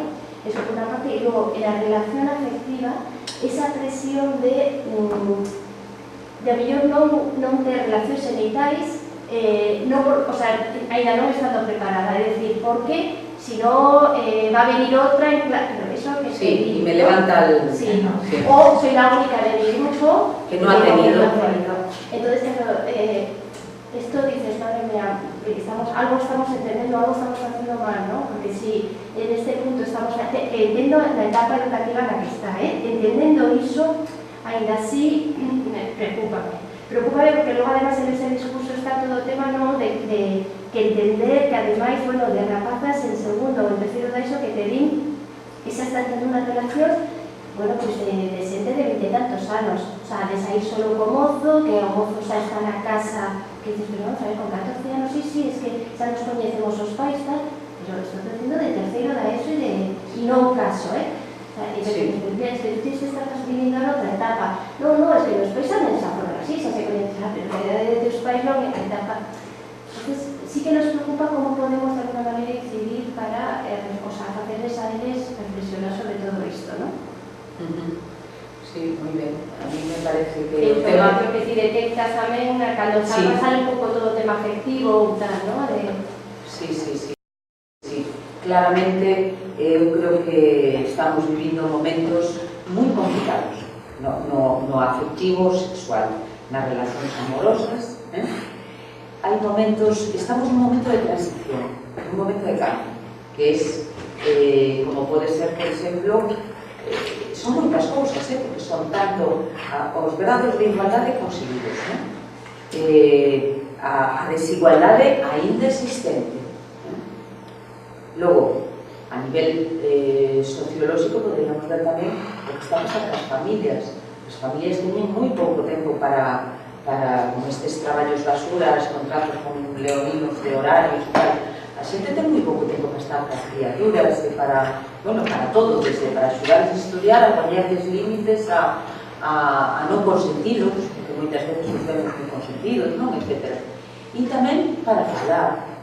Estamos nun momento que se fala pouco nas casas. Por qué? Porque, todo o mundo chega cansado, a televisión, cada un ten a súa tableta, o seu ordenador, entón é moi doado que cada un vaya ao seu, e eses espacios que había de comunicación e tal, estánse perdendo, non? E logo, esta construcción da identidade, pois, a mí me parece tamén perigoso porque chegamos aí no cover anterior, cando estábamos estudando a masculinidade, vos decía, cheguei a idea do cuidado. A verdade é que se seguimos pensando un pouco e se seguísemos traballando todo isto que ainda me quedaba, teríamos que poñer en valor o cuidado. O sea, a mí me parece que a sociedade ten que avanzar, se queremos un mundo mellor, temos que avanzar cara ao cuidado. O sea, o cuidado é o que nos fai humanos. O cuidado todos e todas o necesitamos, non? O sea, todos viviríamos mellor se a sociedade fose máis cuidadosa. Se o que a mí me pasa non lle dá igual a xente que me rodea, vale? Se lle preocupo, me queren, me coidan, teñen detalles, a quen non lle gusta que teñan un detalle cuidadoso? Non viviríamos nun mundo moito mellor. Incluso poderíamos decir, fixaros, a familia, as familias, que agora hai que falar, a pluralidade de familias. Que é o que fai realmente unha familia? Porque todo se pode contratar por fora, todo o que foi a familia dun día, vale? A sexualidade podemos contratar por fora, moito mellor, e logo a ética de cada un, pero os cuidados, pois eu podo axudarlle aos meus fillos, a miña filla, a facer as tarefas, pero tamén podo contratar a alguén que faga. O sea, tendo pasta, podemos contratar prácticamente todos os servicios. Cociñar, eu transmito o meu cariño cociñando, o meu home pode cociñar tamén, ou a miña muller, no caso de que tiver unha relación tal, pero realmente eu tamén o podo pagar, pero ese cariño, ese plus de cariño que poñemos nas cousas, si mañán tes un exame e estás absolutamente preocupado e eu antes de deitarme veño por aquí e te digo, a ver Ricardo, como vai eso? Ai, estou aquí agobiado, nada, hombre, tranquilo, que lo vas a hacer moi bien. Eso non hai quen lo pague, ou non? Ese toque, e realmente todo o que o cuidado, todo o que ese afecto, ese plus que poñemos nas cosas é cara onde temos que camiñar, e se nos damos conta é o que realmente mantén, o sea, nesta sociedade tan tola na que estamos vivindo, non? Posiblemente sexa ese termar da xente, estar aí, o sea, que te interesa dos teus das tuas amistades, da tua familia, da xente coa que traballas? Te traten ben, non? O sea, eu falaría do bo trato, esa sensación de cando vives nun entorno no que te sintes ben tratada e que te cambia a cara. Estamos de acordo? Entón, fomentar a educación do cuidado é fundamental, estades como de acordo. Entón, eu, como educadora, plantearía facer ver a importancia do cuidado. As nenas non me fai falta facerlo ver, porque xa o levan posto na identidade, vale? Eso é o que me parece moi discutible. E que deixamos fora? Porque aparte do cuidado, que no fondo parece que es como universalizar la identidad femenina o la identidad femenina, pero hay otros elementos que también parecen una identidad masculina que no son despreciables y que además porque hay que incorporarlos, pero no sé cómo se incorpora también para rapaces. Por ejemplo, la agresividad, la competencia, la capacidad de enfrentarse a las dificultades, el cuidado, pero no el cuidado entre una capacidad masculina, no de la capacidad de... No estoy diciendo estoy diciendo que eso está fuera, digamos, lo que queda fuera de este modelo, la identidad del cuidado. Hay otros elementos que en la identidad masculina están hipertrofiados, seguramente están estructurados de manera tóxica para los rapaces, para las rapazas, y que no deben de ver, porque ya la sociedad patriarcal construida en parte por adaptacións ao medio culturais, adaptacións culturais ao medio donde vivimos. Y esos elementos que ahí están hay que reincorporarlos también a esta identidad. No puede ser que ofrezcamos a nuestros alumnos que se conviertan en muy femeninos. En lo mejor, en lo muy femenino. No solamente eso, hay que ofrecer alguna otra cosa. No sé si estoy entendiendo mal, pero yo entiendo lo que dice Mercedes, de la cultura del cuidado, que solo también es una parte, no es el 100%. Es simplemente una parte dentro de lo que es tu personalidad. Estábamos utilizándolo como modelo para la no, como algo que a lo mejor falta, pero no como exclusión. Pero lo vídeo que planteaste eso, yo creo que hay un vídeo que nos mandó Pilar complementario a tu... No, vamos, es el documento CV aquel de OMS. Sí. Para mí, realmente creo que ahí es donde está claro, ¿no? Porque yo creo que así como a mujer, donde tenemos que comentar y que vamos al niño tal cual, y además yo creo que cuando digo un hombre, yo decía, es que justamente, ¿no? O somos lo que tienen de alguna manera que entender que eles teñen unha parte moi boa, que é toda a parte social, toda a parte externa nos, que é o que nos intentamos na igualdade de conquistar, e eu creo que eso que teñen que conquistar é o interior. E aí tamén vai o tema do cuidado, e todo o tema de das emocións, e de expresar as emocións e sacar a súa maneira. Entón, eu sí que creo que habría que fomentar el objetivo Ricardo, entonces, traballar con eles, que eles esa parte teñen quizás máis clara, todo o que ten que ver co exterior, que a conquista, pois eso, do traballo, de ser... Eu creo que sí, en la que logo podemos matizar como e tal, pero sí que creo que teñen claro e que habría que incidir na parte interior deles, todo, y las mujeres, entonces yo creo que complementario totalmente, las mujeres al contrario, ¿no? Hay un detalle que no se nos pase, y es que igual que hai unha masculinidade hegemónica, que está claro era o que te comentabas, que estamos nunha sociedade patriarcal, donde o modelo masculino ten máis prestigio que o femenino, claramente, non? Entón, as mulleres, no cambio pola igualdade e no cambio social tan forte, fomos escalando e apropiándonos de moitas características tradicionalmente masculinas. E iso non nos hizo ni máis machorras ni nada. O sea, eu sí que creo que hubo cousas que tamén están tendo un coste.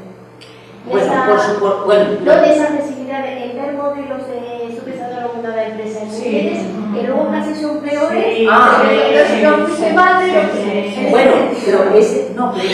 Perdona, xa sei o que queres decir, estou de acordo. Sí, pero ti pensa todo o que é positivo, moi positivo da masculinidade. Que sería ese arrojo, esa valentía, esa capacidade de superación. Bueno, capacidade de superación non sería, non? Pero ese, sobre todo, eu casi o centraría nun concepto, que é non ter medo. O medo non ten medo. Vale, oculta o medo. Bueno, o traballa. Vamos a ver, ese dos anos querería meter, e non me por ser pesimista, ¿no? Pero unha reflexión que me ven ao fío de todo isto. Certamente, os estereotipos de xénero que existen e marcan, pero estánse de algún xeito mesturando, están evolucionando e, como ti dices, estamos en fase de transición. O problema que eu vexo no nós que somos educadores estamos aquí para intentar ver como podemos incidir niso, pero o problema é que realmente construir o imaginario que os patróns de xénero son construccións culturais nas que se investiu desde a arte, a literatura, a repetir patróns, repetir mil cousas, require moitísima repetición. A construcción dun estereotipo faise por repetición. E o problema é que quen marca iso é o mercado. Se analizamos as evolucións dos patróns de xénero, é dicir, en que medida o patrón feminino se está investindo ou tomando trazos do masculino inversamente, son sempre os patróns que favorecen o mercado. Por exemplo, os homes están entrando potentemente no culto ao corpo, porque evidentemente é un mercado moi potente. Por lo tanto, a publicidade ten a capacidade de reproducción, de bombardeo, de tal para modificar iso. E inversamente, a muller, bueno, incorporouse o mercado laboral porque tamén interesou, porque para empezar somos máis de obra máis barata, somos esclavitud interna, por así dicir, que ademais non abandonamos as outras tarefas ao mesmo tempo. Entón, é un problema que vexo. O sea, eu vexo moi claro, ademais levo moito tempo tamén analizando iso a través da literatura, onde vemos desde como o campo de masculino, as imaxes do masculino e do feminino, en fin, e moito feminismo veo precisamente desde os estudos literarios. O problema é que a transformación é moi difícil, porque realmente os valores, ou seja, nós podemos facer unha análise racional para os rapaces. Eu non digo que non sexa importante, porque creo que moitas mulleres chegamos a unha conciencia de todo o que se nos bombardear a través da inteligencia, a través da análise. Pero realmente todo iso se construe desde o racional e construese basicamente desde a publicidade, o mercado e un bombardeo cultural multiplicado enormemente polos medios de comunicación e polas redes sociais. Entón, somos ananiños contra gigantes. Totalmente. Ese é o problema que eu vexo. Sin valorar a transmisión que se realiza vía live. Bueno, pero... Que é tamén bastante importante. Sí, pero que tamén é patriarcal. Claro, pero que digo que moita desa transmisión del imaginario totalmente. Sí, pero é cultural. É a cultura inteira, digamos, non? No fondo sempre se utilizou como para xustificar o patriarcado. A ver, seguro que no racismo, cando os negros eran esclavos, tamén tiñan que, tamén os convencían da súa propia inferioridade, porque senón ningún sistema de explotación se sostén. Entón, claro, porque a cultura, ou seja, os produtos culturais, a publicidade, bombardean dos actores. Quería introducir o concepto de mercado, porque vai precisamente no modelo económico imperante, o que é o neoliberalismo, vai justamente en sentido de que vai na individualidade, e vai justamente no sentido contrario do que estaba dicindo. O que é a solidaridade, o que é... Por exemplo, é que iso métenos hasta no propio cine, que o sentido que se valora do cine é a competitividade, iso métese no currículo, non é? Iso aparece no currículo. Totalmente, e na lógica. Claro, aparece na lógica, é dicir, competitividade. Non é un criterio abraiado, pero, iso aí, justamente, para mí, ir no camiño contrario que había aquí. E se ti precisamente, ahora, non, descubres este, pois, bueno, descubres, a mí, vamos, este autor, non, esta autora, que fala, non, da ética do cuidado, vai, precisamente, sentido contrario. E eu, por lo tanto, vexo que imos completamente errado. É dicir, nese camiño imos completamente en dirección contraria. Pero un pouco o modelo imposto neste momento é o modelo económico para a porque eu lendo un dos artigos do Ciencia, que era un dos artigos que falaba precisamente de a tiranía do corpo, non o corpo como batalla, como campo de batalla. Non, eu, cando estaba analizando o pensamento, estaba dicindo que isto ahora a tiranía do corpo, a tiranía da beleza, que non é que, digamos, a muller se capaz de deixar, que entramos non, verdad? É o homem entrou nese, eu, polo menos, eu observo a dominha, e supoño que totalmente é correcto. O meu nivel, Sí, a preocupación é cada vez máis generalizada. Nas mulleres se hai unha cousa loca, absolutamente, e nos homes empeza a ser forte tamén. Pero eu que sí quería comentar, no que ti estabas dicindo, que me parece que non debemos de perder o norte, é que igual que as mulleres, as nenas e as mulleres, fomos conquistando espacios masculinos e nos fomos facendo, bueno, máis independientes, máis libres, máis autónomas, en fin, todas esas características que é o que nos levan a ese mundo máis igualitario, nos subimos vale? E conquistamos un pouco ese espacio tradicionalmente masculino, conquistamos, non nos regalaron, nos costou, non? Como lle costou as nosas... Vamos, eu penso que a miña nai, cando eu era pequena, a miña nai ainda tiña pasaporte dentro do de meu pai, o sea, non tiña ela un pasaporte, o sea, con eso creo que xa sería bastante, non? Pero, sin embargo, o cambio social non foi equitativo, porque vemos que eles, de todo o que podían gañar do universo femenino, moi pouquinho gañaron. Entendedes o que quero decir? Todo o que este tema do cuidado, que é basicamente a humanidade, o sea, eu me fago humana cando quero, cando cuido. O demais é economía, é logro, e a mí, de alguna maneira, é que mundo quero? Como persoa, como educadora, como nai, como paella, que mundo quero? Eu quero un mundo humano, non quero un mundo productivo, un mundo individual. O sea, ainda que o mundo me leve por uns derroteros, o sistema socioeconómico, o modo de produción, eu me podo afastar tamén. E, de feito, como educadores, é que eu levo toda a vida saindo do rego, como educadora. Porque, vamos a ver, dábamos as clases en galego cando non se podía andar en galego, ou non. Falamos de temas que casi que nos podía meter a policía en clase. E así sucesivamente. E nos temas lle dimos os enfoques tantas veces, cada un de nós, que creíamos que era o máis pertinente, non? E logo, na educación xa, non digo na educación tan académica, digo na formación do alumnado. Moi interesante que se os estados o coñeceran, o tiveran máis en conta, nos falaba de Miriam Dian, aquel libro de Chicos son hombres serán, e o subtítulo é Como romper os lazos entre masculinidade e violencia. E ela aporta un dato que logo corroborei, que tamén o apunta o psiquiatra Rojas Marcos. Un dato interesantísimo, e ela investiga as familias de delincuentes, de xente que está con procesos de delincuencia, de cárcere, de sentencias e tal e tal. E a conclusión que ela saca é que xeralmente, todos os delincuentes tiveron un padre ausente. Un padre maltratador, un padre que non andaba pola casa, un padre, en calquera caso, que non era cuidador. E, en cambio,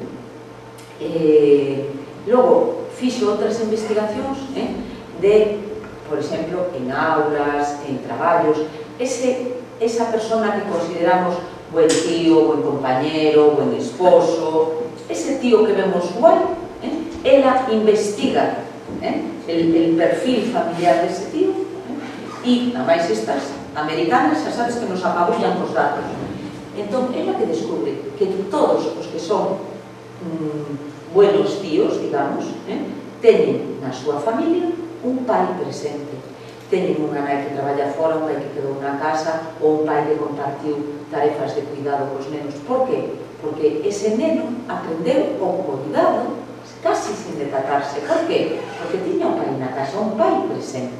Entón, a importancia que ten, cantas veces non lle queremos dar moita importancia a todo o que é o traballo doméstico, e é fundamental, pero non é fundamental polo feito de facer camas, vale? Ou de cociñar ou de cambiar cuellos, sino é porque vexan a un home cuidando, a un home tratando dos nenos, a un home, e logo tamén aportan outro tipo de datos, outras investigaciones, que é moi interesante tamén, como tantos homes que normalmente na nosa cultura son homes que o fan cando lle toca o papel de avó, non cando lle tocaba o papel de pai, que cando pai, entre que estaban traballando ou que andaban ca testosterona todo o que fora, que non cuidaban, pero logo de avós se dedicaron a cuidar os netos.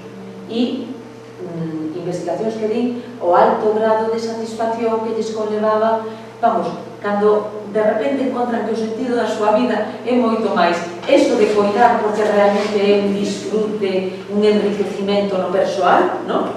E que moitas veces botabas o tempo estando nunha taberna que te daba igual, que non te, non? E en vez de quedar na casa coidando, porque quedar na casa non hai, moitas moitas veces o desprestigiamos como un traballo rutineiro, aburrido, pois sí, tamén é eso, pero tamén ten unha componenda que é toda a parte do emocional que nos move, que al final é o que nos constitúe, non sei se... Me estoy contando peligroso que es eso, al final estamos diciendo que si no hay una figura masculina de referencia, o la parte... De referencia no, de cuidado. Bueno, de referencia cuidadosa, la figura masculina presente, una figura masculina de referencia, por las partes es muy difícil, digamos, que se vuelva una masculinidad relacionada con cuidado y tal. Bueno, que estás facendo aí un salto que non fixe. Non, es que non é o mesmo presente que ausente. Vamos a ver, ausente non é o mesmo que inexistente. Vamos, me entendes o que quero decir? Si ti tes un pai que non aparece, moi de cando en vez, non é o mesmo que se non hai pai. Entendemos a diferencia? Bueno, pero hai unha cosa, se pode relacionar a unha situación. Bueno. Quiero decir, porque a figura de nai non aparece como suficiente e a relación coa nai como para acompañar. No, es que me estás mal interpretando. Lo que digo es que eso es un riesgo. No, bueno, efectivamente, y hay que ser muy cuidadosos. Porque los pais ausentes están ausentes de muchas maneras, algunos porque están a Tarrasa como distillo, otros porque simplemente marcharon. Y en esas familias, en esas estadísticas, muchos pais ausentes simplemente es que no están en la familia, o sea, que se marcharon o que desaparecieron de la familia y la que en ese momento hubo. Bueno, pero cando me refiro a pai ausente é un pai que está, pero que está pouco tempo. Que é o modelo habitual, non? Ou porque está no deporte, ou porque está na taberna, ou porque está no traballo. Vamos a ver, cando hai unha reunión de traballo, e isto calquera, non digo nos que traballamos con un horario tal, pero a xente... Tiránico, que produce un pai tiránico? Un pai presente con un modelo masculino basado na violencia, que produce? Violencia. Pues igual, o sea, ausente o presente... Es que es el modelo, efectivamente, es que a importancia é o modelo de referencia. El modelo masculino de referencia, que sin embargo no se sabe refractario ao cuidado, que esa es clave. Claro. Y Por eso... Me preguntaba siempre me pregunto lo mismo con estas cosas. ¿Hay que deconstruir los géneros o hay una frontera entre los géneros? Hay géneros que se son razoables y que al mismo tiempo no se confundan entre sí. La pluralidad de géneros masculinos y femeninos... Ese é o tema de máis rabiosa actualidade. Efectivamente. Y sin embargo necesitamos identidades, porque necesitamos padrones que nos anticipen para sentir lo que digamos. No podemos cada uno inventarnos a nuestra manera de ser hombres o nuestra manera de ser mujeres. Bueno, cada uno tenemos que tener referencias, padrones y tal, después se podrá uno ajustar más o menos. Todos los patrones se construyen por una funcionalidad, entonces seguramente estos patrones que son tan negativos y que tienen estas consecuencias tan negativas tienen una función cultural, de, bueno, cómo se tenga analizado. La medida en que sigue funcionando. ¿Qué pasa? Que las necesidades cambian y los imaginarios son muy persistentes. Pero hay que desaprender, o sea, el proceso de desaprender que es la repetición y los imaginarios es un proceso lento y costoso. Y hay que además tiene que ser negativo y al mismo tiempo con incentivos positivos, es decir, que haya modelos de masculinidad y feminidad que se sean satisfactorios, es decir, que puedan competir porque se sean eficaces. Pero que no se hay que insistir mucho en nuevos modelos de masculinidad y feminidad que sean compatibles con cuidado, con todo esto, y que eliminen los elementos más tóxicos o simplemente diluirlos. Pero diluirlos moito, por exemplo, a asociación coa inclinación sexual, que é un tema que non estamos claro, que se nos dicen que na población un 5% das persoas, casi igual que zurdos, pues prácticamente igual temos homosexuais nas aulas. Pero diluir no significa diluir a asociación entre género y sexualidad. Claro, ese asunto. Y no referirlos. Mira, o problema eu eso plantexo como a dictadura de xénero.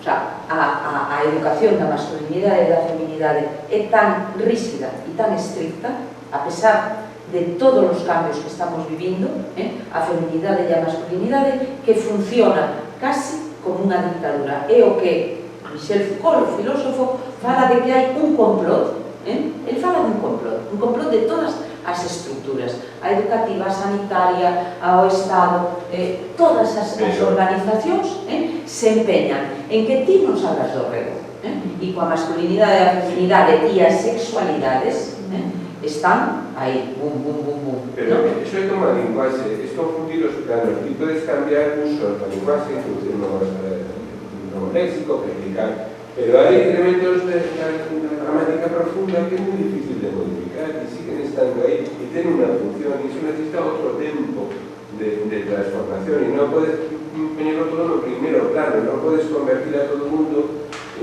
propoñerles unha identidade masculina que no fondo se identifique con unha identidade femenina e además hipotética, desesable, pero tampouco real, porque as mulleres non son todas se asustan a esa identidade femenina máis ou menos hegemónica relacionada con o cuidado. No, pero do que a crítica que eu penso que hai que facerlle a esa rigidez e esa dictadura de xénero é que a educación nos permita a todos os individuos sermos como queremos ser.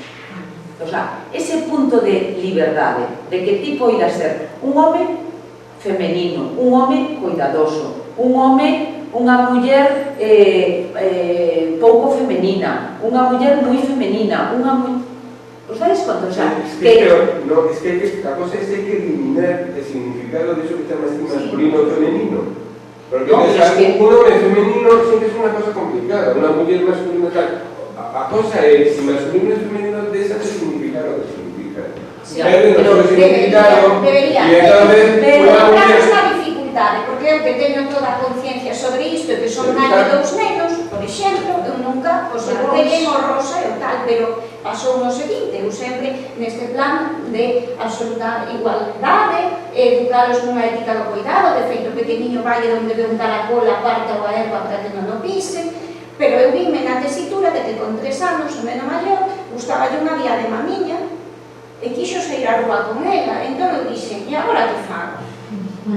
Sigo os meus principios éticos de que se o neno lle gusta a diadema já deixo levar, entón eu recordo que me vin dicindo que o mellor pensei que nunca diría, dixenlle, mira, non hai razón pola que ti non poidas poñer eso. Pero eu digoche que vas chamar a atención porque normalmente os nenos non o poñen, entón igual te miran, sabes? Entón, que no fondo case como dicirle, mira, non poñas eso porque van a ir de ti. Pero claro, se xa unha cousa é ter as cousas claras e outra é xocar con unha realidade que é moi... Pero eso vemos que a realidade é moi rígida. Aí está. Porque un vídeo que os encantaría sobre eso, o vestido non. Bueno, pues ese, si non o coñecedes, é un vídeo de 15 minutos de Sergi López, no, de Sergi Pérez, perdón, Sergi López é o actor. Se chama El vestido nuevo. Está en YouTube, abierto. Sí, estamos los agradecendo el material de... E está moi ben. Bueno, no libro de datas e datos que coñecedes, non? Aí tedes moitísimo material, non? Bueno, pois aí tamén se plantexa un problema dentro da escola, un problema semellante, moi interesante. Bueno, se queredes entramos no tema, queredes facer un descanso ou tiramos? Tiramos, verdad? Mira, só unha cousa por facer un pouco de abogado do demo. Vamos nas aulas, agora, moitas veces esos papeles, digamos, masculinos e femeninos están moitas veces invertidos.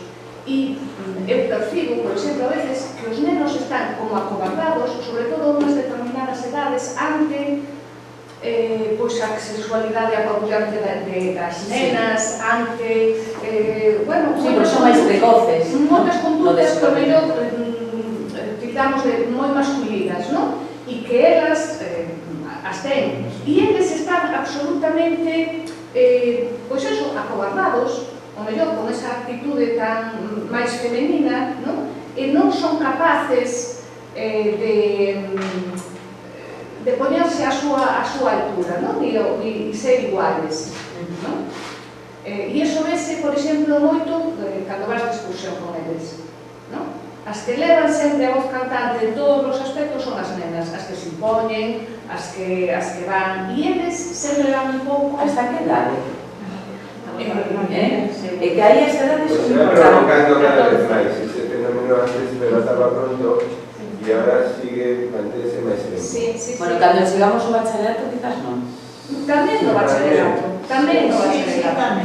Sí, tamén no bachillerato. Quero dicir, eu non sei se este é un centro especial e non Pero vou a eu concordo contigo, pero digo que eso sucede moito. E entonces a veces No, as inversións nunca son. bueno, a mí no, o menor non me gusta moito esa situación. Elas están prepotentes e eles están acobardados.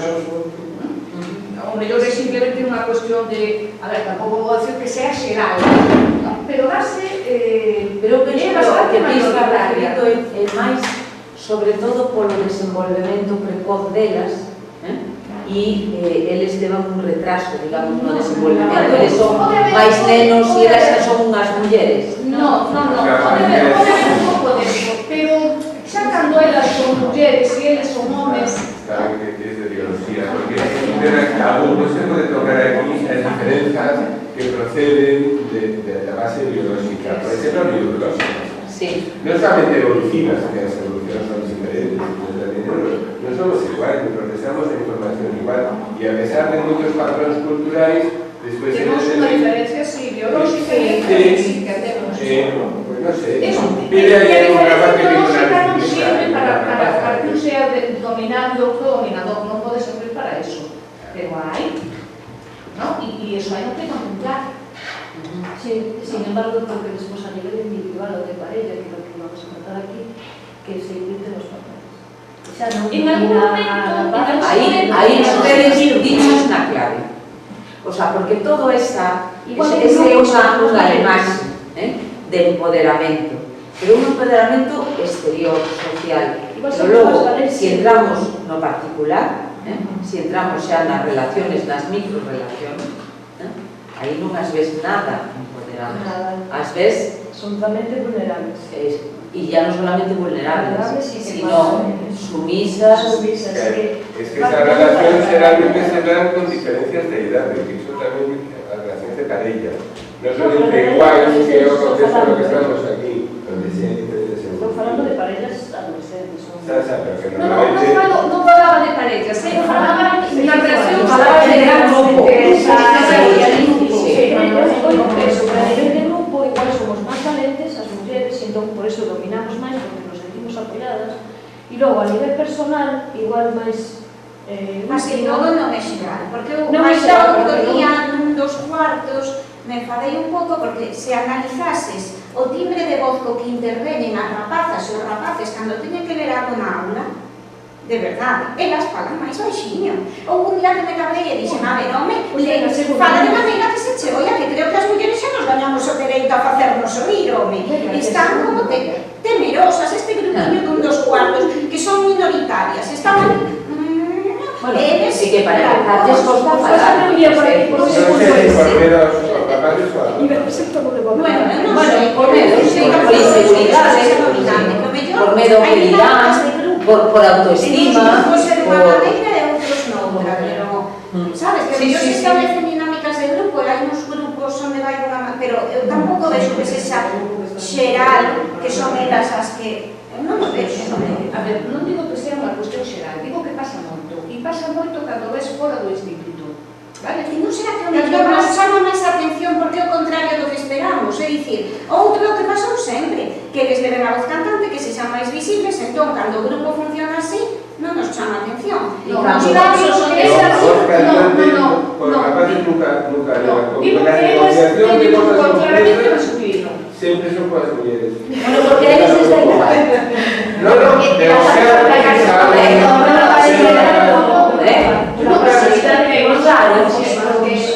pero non é pasividade, porque para outras cosas non son pasivos, ven que son activos. Pero porque como que non les interesa mayormente, de negociar con ela que non tienen capacidad negociadora. Son necesiten más inseguros. Sí, necesiten más seguros. Elas adoptan todo totalmente masculino.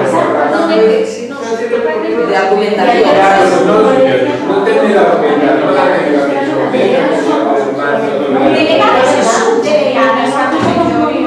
Bueno, chicos, chicas, se nos bota el tiempo arriba. pouquiño, vamos a entrar no tema das relacións.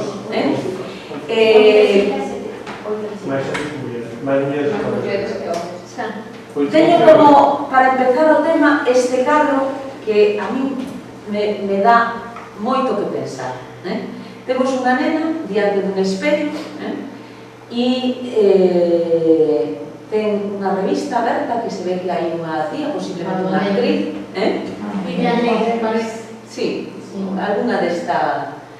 E a nena se está mirando e posiblemente este reflexionando. Entón, eu, por exemplo, utilizo este cadro, igual que utilizo outras fotos, para pensar que mundo ela está como analizando, podemos sospeitar, que está analizando un pouco o que é, o que vai ser a súa vida.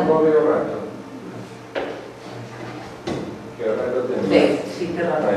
Sí, entón, a nena un pouco pensándose e estimando mellor ou imaginando, fantaseando o que pode ser a súa vida de maior, non? Entón, un exercicio moi interesante que eu teño feito en clase, pero se queredes está recollido no libro de Charo Altable, non sei se a coñecedes, se llama Penélope o las trampas del amor. Es unha joya ese libro. Pois Charo Altable, que tamén é profesora de secundaria en Valencia, fixo unhas investigacións moi interesantes nas súas clases de lingua e literatura, pedíndolles a nenos e nenas que imaginaran nun relato como sería a súa vida dentro de 20 anos. E aí tiramos cousas moi curiosas, porque unha nena como se ve e un neno como se ve.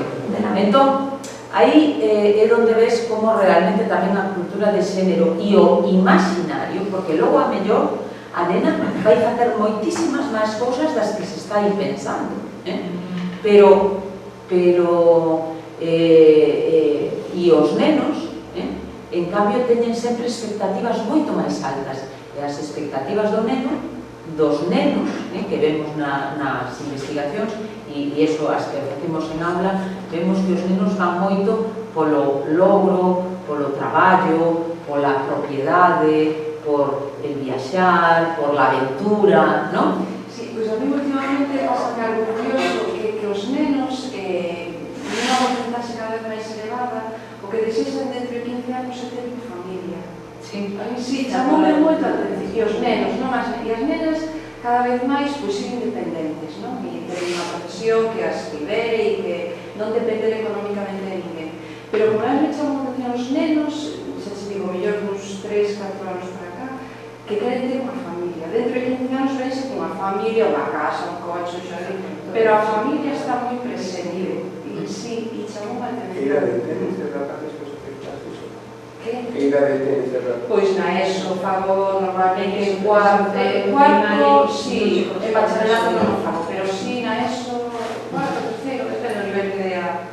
Pero sí que me chamou a atención esa... Eu fago un paralelismo a este traballo e xa o enfoco non só na vida, o fago tamén enfocado cara ao teu mundo afectivo, sexual, por onde iría.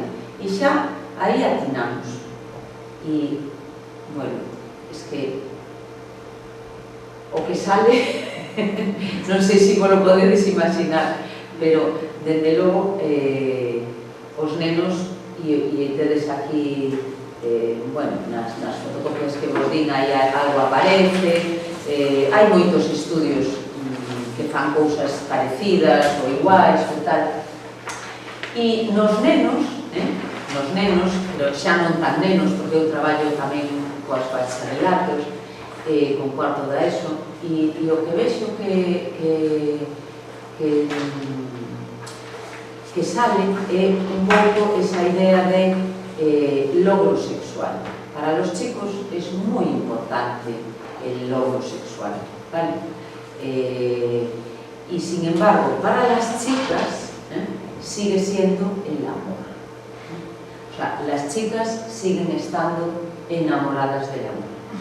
Que eso é precisamente o punto que por que as chicas están enamoradas do amor? As chicas soñan con ese enamoramento eterno, vale? Esa idea de enamoramento que está un pouco en todos os contos de fadas, como ese home de que se enamoran, ese home valeroso, esa actitude un pouco pasiva, eso vemos tamén no cine, na literatura, e todo isto asentado no que se coñecen como os mitos do amor romántico, non? As nenas siguen pensando, pois, eso, que el amor entra por... es como algo mágico, es algo mágico, que tú te encuentras, que tú no puedes controlar, y que te desborda, que además, en el caso de que aparezca ese amor va a ir adiante y puede superar todos los obstáculos, tipo Romeo y Julieta, y luego estas mensajes que escoitamos que reproducen as rapazas constantemente, pero que tamén reproducen porque están na literatura, o amor pode con todo, esforzareime por conseguirte, ainda que seas difícil, sen ti non son nada, vexase tamén Amaral, pero que son cousas que estamos fartas de escoitar. Farei o que sexa para estarmos xuntos. Son un pouco ideas que... E esta é unha alumna que un día me apareceu en clase con esa camiseta, non? E a idea que, de alguna maneira, cando traballas isto, é esa de que construímos e soñamos a ese ideal do amor, a ese príncipe azul que nos vai despertar do soño, etcétera, etcétera, que nos vai cuidar, que vai ser... E logo, pois, ese príncipe azul parece que destine, non? Vamos a entrar, porque moitos dos problemas que temos, bueno, o que sí está claro, e aí están todos os expertos en violencia de xénero, en violencia doméstica, como queramos chamarle, violencia contra as mulleres, etc., é o tema de que o amor romántico, ese concepto de amor romántico está detrás de prácticamente todos os casos de violencia de xénero. Aí coinciden prácticamente todos os especialistas. Entonces, claro, é moi importante ver que é o que pasa aí co amor romántico, como funciona, cales son as súas claves, non? Porque resulta que ese amor romántico é amor romántico para as nenas, porque os nenos non lles ocupa maiormente a cabeza. Os nenos se enamoran, o sea, os nenos, e ojalá as nenas o vivisen como os nenos, casi vos diría, porque os nenos viven un enamoramento moi intenso, unha componente sexual altísima, e máis incluso unha cousa puramente fisiolóxica, pero bueno, que acompañan de enamoramento, porque les gusta, que carai e tal, pero é moi breve, dura moi pouco, e iso podemos ver na noso alrededor, ver como nos homes enseguida eso non les chega, e xa buscan outra cousa, ou necesitan completar con outra historia, ou que sexa. Sin embargo, as mulleres, cando viven o amor, o viven con unha profundidade, con unha fantasía que é moi difícil de desmontar e que é a perdición. Por iso eu penso que todo este mito do amor, que está vendido a través dos contos, da literatura, do cine, Crepúsculo, As sombras de Grey, bueno, en fin. O cine hace mucho daño. O cine fai moito daño. Pero por eso temos que traballar. No, sí, no, eu vou ter. Mira, o dano non o fai, porque eu incluso me dá moito máis resultado para traballar en aula unha película onde o amor romántico sexa super explícito, que son, por certo, as películas que máis les gustan a elas e que a elas les repatean, tamén é certo, porque a hora de dirixir unha película é casi como unha competición na aula, non? Porque o que elas queren, amor romántico, e eles todo o contrario, acción, aventura ou... Sí que que elas manifiesten ese amor romántico por eles. Hombre, claro, bueno, como non o van a querer? Pero sí que Esa que elas se manifiesten. Esa é a trampa patriarcal. Ti como non vas querer alguén que cae na trampa de todo isto? Mirad, primeiro, pensar na media laranxa. A idea de que ti eres unha media e que tens que atopar a outra media. E ti, sin eso, non rodas. Tens que a tua vida vai emparellada. E ademais, sabes ou intues que vai haber alguén que se axeite perfectamente a ti e que ides facer ese tándem total. Bien. E entón, aquí entran todos os mitos. O amor como paixón, canto máis enamorados, canto máis loucuras, nada de razón. Non podemos pensar que isto me leva ou non me leva. Aquí é vivir intensamente, pasión.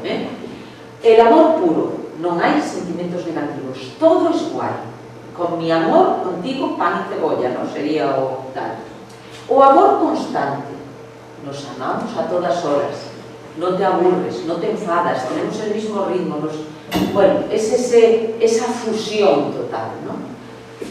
O mito do amor inmutable, non cambia co tempo, aí permanecemos. Cando sabemos que eso ten un tempo X, amor eterno para toda a vida, e ademais, fixaros como se vive a ruptura da parella, como un fracaso, pero incluso personas adultas, sempre, o sea, si todos e todas sabemos que as relacións amorosas teñen un tempo, o que sexa, pero un tempo, cando termina, non ten por que ser un fracaso. Sí, pero eso forma parte tamén da idea masculina, porque moitas das mortes de mulleres prodúcense precisamente cando ela intenta romper a parella. Pero por qué? Porque ele intenta romper a parella e ele deixa de ter control. Vale? A él non lle preocupa posiblemente, porque él posiblemente xa estaba facendo unha vida moi independiente, bastante pasando dela, digamos, non? Pero a él non lle preocupa eso. A él o que lle preocupa é que ela siga estando baixo o seu control. E o que non soporta é cando ela empeza a decir que se vai separar, que vai abrirse ou que vai sair cos compañeros de traballo. Eso é o que, cando ele perde control, é cando aí rompemos as... Así, pero... Bien, entón, un pouco, e como o mito do amor romántico impregna toda a cultura. Na adolescencia, onde está, na adolescencia femenina, onde está, pero logo, de alguma maneira, nas mulleres prende para toda a vida, e logo, isto forma parte do simbólico amoroso de elas e deles, despois, Logo, o amor sen esforzo, que a min esta é outra das cousas. Co amor abondo, xa estamos enamorados e se hai alguma dificultade, superase, pero non se fala de a importancia que hai que negociar, que hai que falar, que hai que comunicar, que hai, non? Porque as relacións hai que cuidalas tamén, non? Que senón isto, o amor requiere esforzo, como calquera relación, pero, sin embargo, a idea do enamoramento para nada, o amor como solución a todo, a mi vida. Mi vida, me enamoré e ya, pum, renuncio, anclo os meus proxectos, tal. Do amor incondicional esperamos recibilo todo. E o amor espontáneo, como que é algo que non elixes, é algo que te ven, que te cae.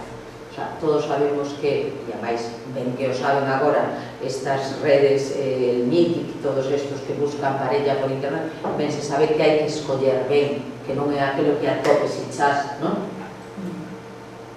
Bien, como non nos vai dar tempo a ver as cousas, vos las indico para que busquedes. Pilar San Pedro tiene unos vídeos. Pilar San Pedro colaborou conmigo en ese traballo que teño en digital, que te lo mandei, non? En ese traballo abordamos, Pilar e Maiseu, abordamos todo o tema do amor romántico e tedes todo un capítulo falando deso, con recursos, con películas, con vídeos, con imaxes, vale? Con cousas para traballar. Aquí vexo que non sale. Luego me funcionan en aula me funcionan moi ben estas cousas, porque ao mellor a partir dunha cousa destas podemos...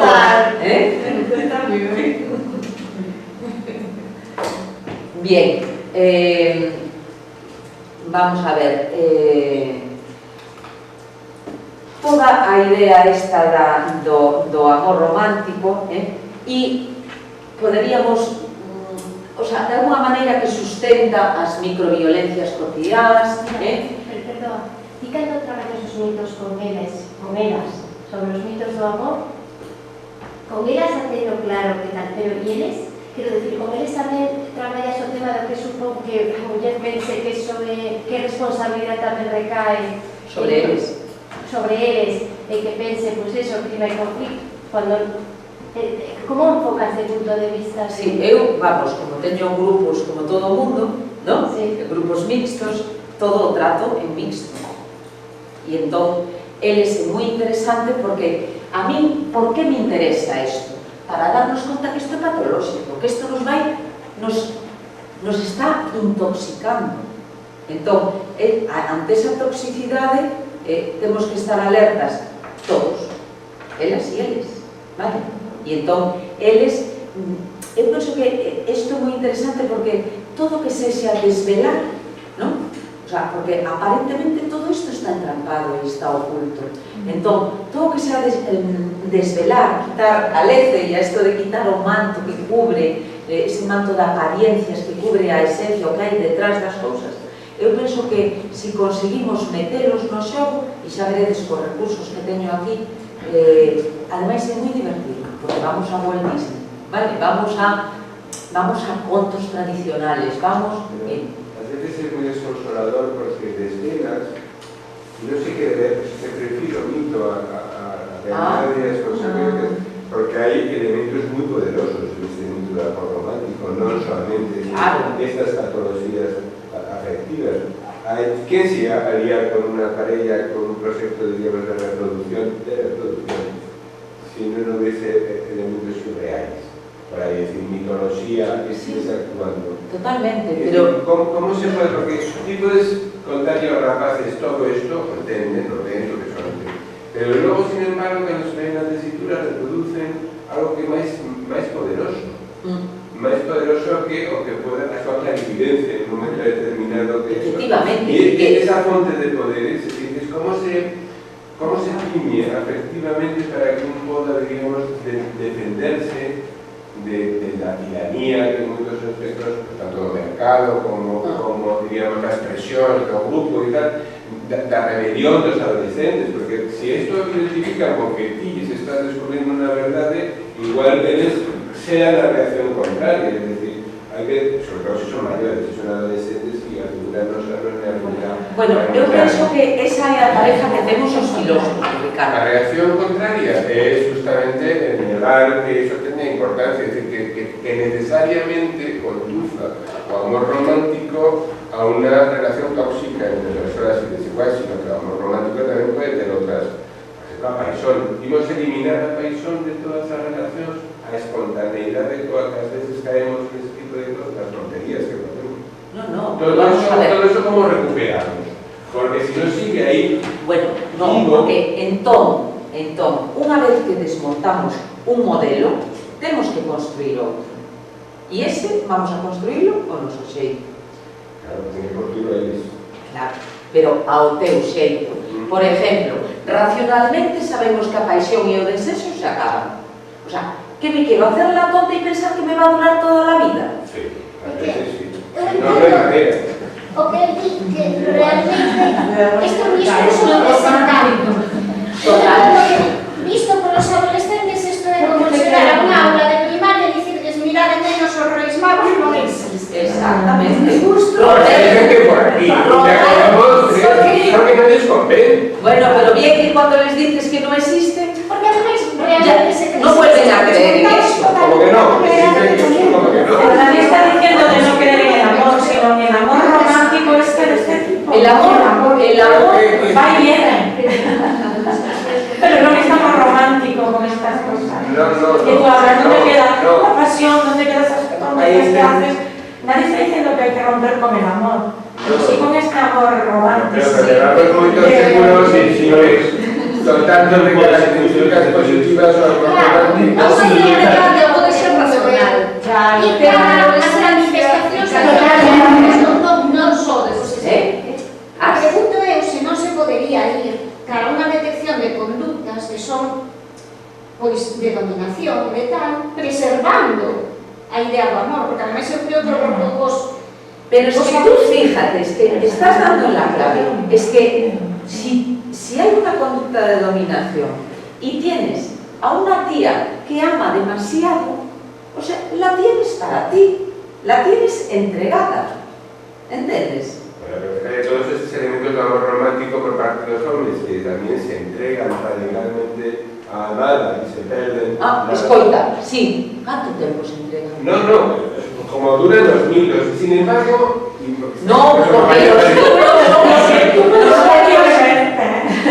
los A pesar de que está en revisión, las religiones, desde mi punto de vista, son mitos, pero mitologías muy poderosas, que no basta, diríamos, para desmontarla, descubrir a la gente, pues que, bueno, pues cuáles son los seus efectos, en qué mecanismos se basean, qué expectativas cubren, qué tal y cual, porque a pesar de todo eso, reaparecen, y reaparecen a veces incluso con una fuerza renovada. Bocarti faz esto por rapaces, estás actuando para eso, para desmontar esos estereotipos y tal, y te vas a dar cuenta que a lo que descuidas, miras para otro lado, reaparecen, emergen otra vez comportamientos más ocultos, más resabiados. Lo siento, pero no. Lo siento, pero no, porque eu podo che falar da minha experiencia. Levo 30 anos facendo estas cousas.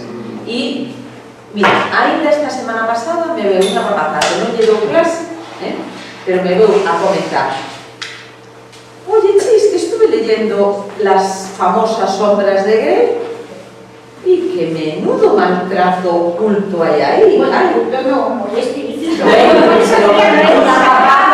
Una rapaza que era de cuarto de la ESO el año pasado. Quiero decir, y entonces la tía, en vez de creerse el amor romántico de Grey y ¿cómo se llamaba? Gitana, o bueno, Ana, ¿no? Bueno, da igual.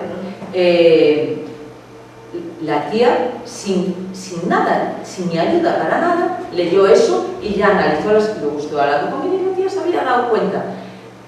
Por 4 cositas con ética una vez a la semana, tampoco da para grandes tal. Bueno, pues la tía, a partir de ciertas claves de cosas que habíamos hablado... Todos estamos en los casos, diríamos, que corroboran nuestras expectativas positivas, porque... No, pero te cuento eso porque... Un caso de una rapaza que era todo lo contrario, que era una rapaza que estaba muy concienciada con el asunto y era muy evidente para detectar relaciones de poder y de desigualdad, y que sin embargo cuando me tocó no bachillerato, me di que leo a Sombras de Grey, que estaba encantada de la vida y que me parecía que era una liberación para las mujeres poder, digamos, expresar su sexualidad sin límites y tal y cual. Bueno, y no había manera de poner a oye, pero es que...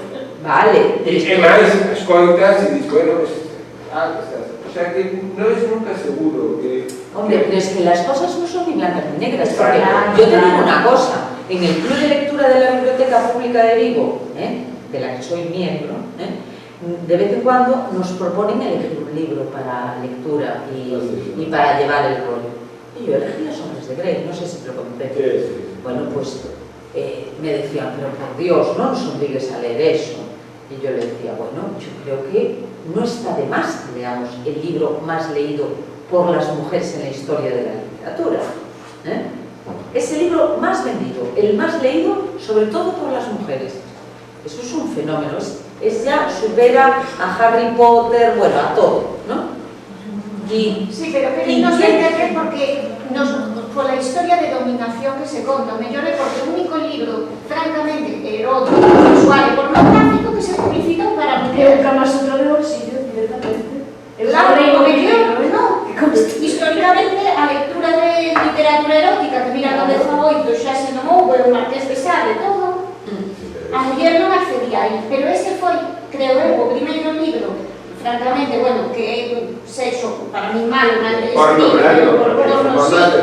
principio a fin, é publicitado máximamente para as mulleres.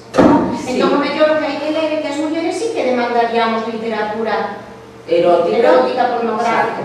Pero fíjate, yo leí el libro con una lupa. Mi lupa era, ¿por qué este libro le gusta tanto a las mujeres?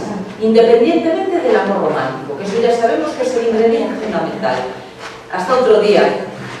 Continuará. Chao. Y sabedes onde atopei a clave? Me tive que fiar, para... A mí, a clave é que... A clave de por que nos gusta, porque o compañeiro ten como, aparte de outras intenciones, sexualmente ten a intención de satisfacela a ela antes que a él. E esa idea, como normalmente a satisfacción sexual das mulleres só é ir a expensas da satisfacción masculina, para min é o plus que ten de interese para as mulleres. Sin embargo, tamén creo que hai un factor importante, eu son o primeiro, Eu tamén, esa chegou para todo que chega a calquer tipo de público, independentemente do nivel cultural ou do nivel de literatura que ti queiras ler. Ese tipo de libro pode ler unha persona unha rapaza que non teña ningún tipo que sexa totalmente inculta. É unha lectura plana. Sí, fácil de ler, con un vocabulario moi asequible, é moi repetitivo, e entonces más de lo mismo. Va a ser una película súper aburrida, creo eu, vamos. Bueno, a ver. E non é que chegou a todo tipo de público, sobre todo a este público, os de adolescentes que leen el superpop, que tamén o superpop era a miña época, a miña cousa. No é, chegaremos. Sí, non era porque tiene fillos na cosa. Es una fotografía para mujeres relativamente reciente. Y es un futuro negocio. Y es un negocio, sí, pero que está desenvolviendo. De momento hay incipientes. Y además es que tiene un código y unas caras diferenciadas. Eso no sé si es positivo o negativo. Es positivo que no se está como para los hombres. Concretamente, si os interesa el tema, hay una realizadora, directora, Erika Lust, que además é feminista e é unha tía que fai unha aposta sobre un porno femenino. E a mí parece que é interesante, por lo menos, contemplar a mirada, que ela di que a mirada femenina non é a mesma que a masculina. Probablemente o código que ten este libro que escribe, sin que esté bastante falsificado, mistificado, hai un cambio de perspectiva que fai que ese libro sea insoportable a lectura para un home e para unha muller non. A mí foi moi insoportable, foi o primeiro todo e medio. Pero non, porque eu todo vexo tan distinto da pornografía clásica, porque a ver, o tipo isto requere unha sumisa, falle firmar un contrato de sumisión. Din, bueno, eso sí, non vou chegar a matarte, nin a ferirte gravemente, comprométeme eso, pero fora de aí, a mí lembrame cando meten ali e lle din que a partir de agora é un círculo aberto a quen entra aquí. Un contrato de sumisión non é perder o control, é justamente o contrario. De feito, as relacións de sumisión non son relacións de esclavitude, o sea, sigues tendo control, e quitándote o control que podes someterte. Podes abrir o que? Podes abrir o que? Por suposto. A lei non dá, me como Vos dades conta que o tema ten tantas... O porqué gustou tanto ese libro non será tamén que ao fin e ao cabo é como a actualización dun pouco do Príncipe Azul, non? Un home con poder. Totalmente. Con poder, guapo, rico, inteligente, que lle pode facer ver unha vida que en ningún caso imaginaría. Poder otorgado. Poder otorgado. Disculpadme un minuto que vou ao baño, veño agora. Vamos a hacer como estoy también hizo lo primero, no hay que decir así. Eso é fundamental do primeiro que ten. Entón, que foi por un tema formal. Para iniciar a aquí acecha. No, sigues o pasillo este de salida e aí vas a estar. A ver, a mí me gusta la literatura, que por ese aspecto no. Pero que tal vez no, está fatal, encima repite constantemente la diosa que llevo dentro, cada vez que... É unha literatura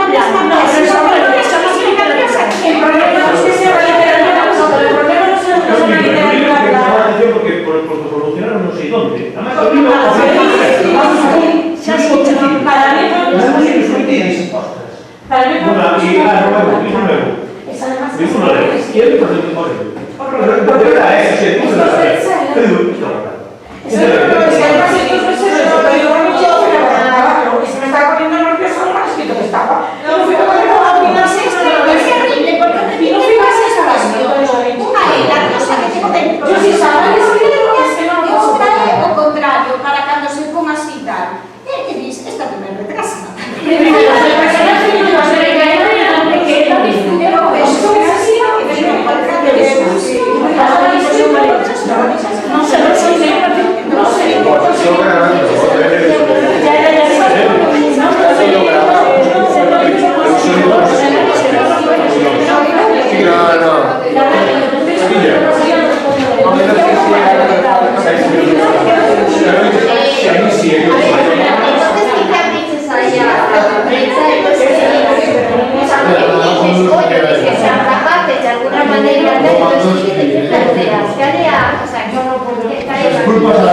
Preocúpame o fondo buenista que hai no todo isto, porque o mundo non buenista.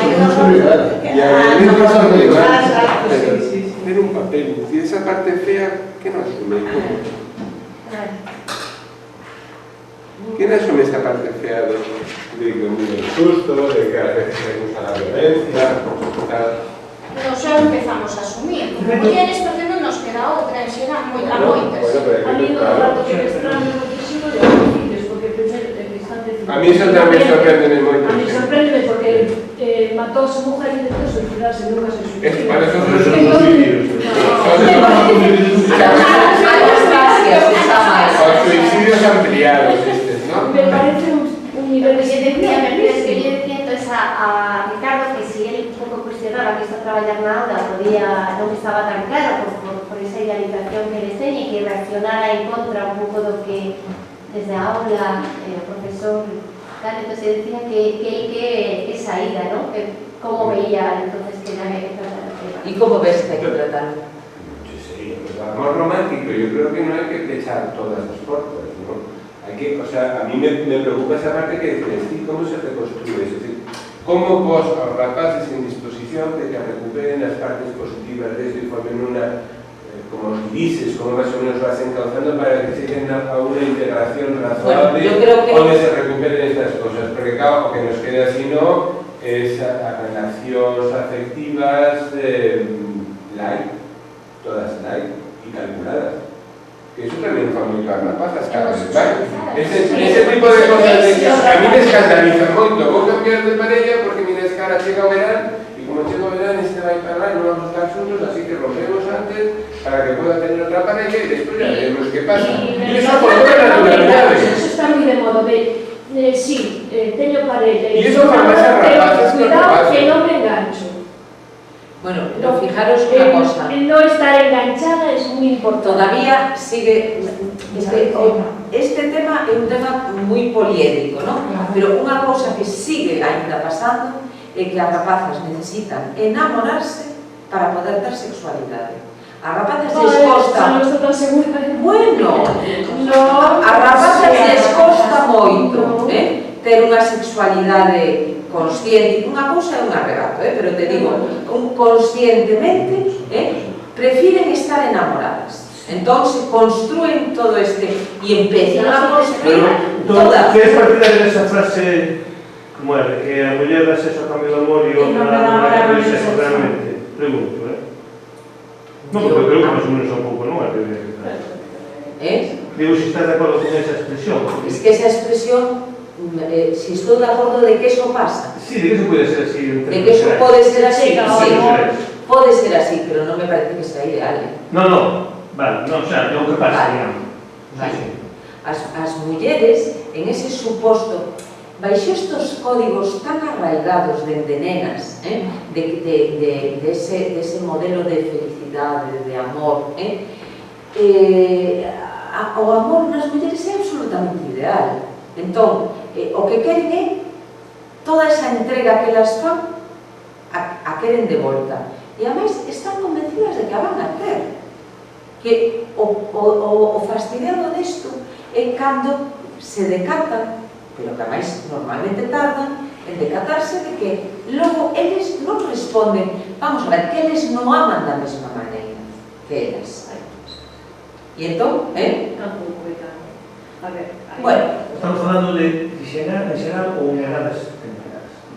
eu te dixía en xeral. Eu traballo moito con adultas tamén, Con B. Sempre vai o contrario, porque digo, muller que é o mellor calculadora e fría, non? Que era un modelo que tamén existe bastante, non? Claro, si eu claro, non é certo, non? Digo, o amor Que para las personas no, es intolugente. que non é un problema de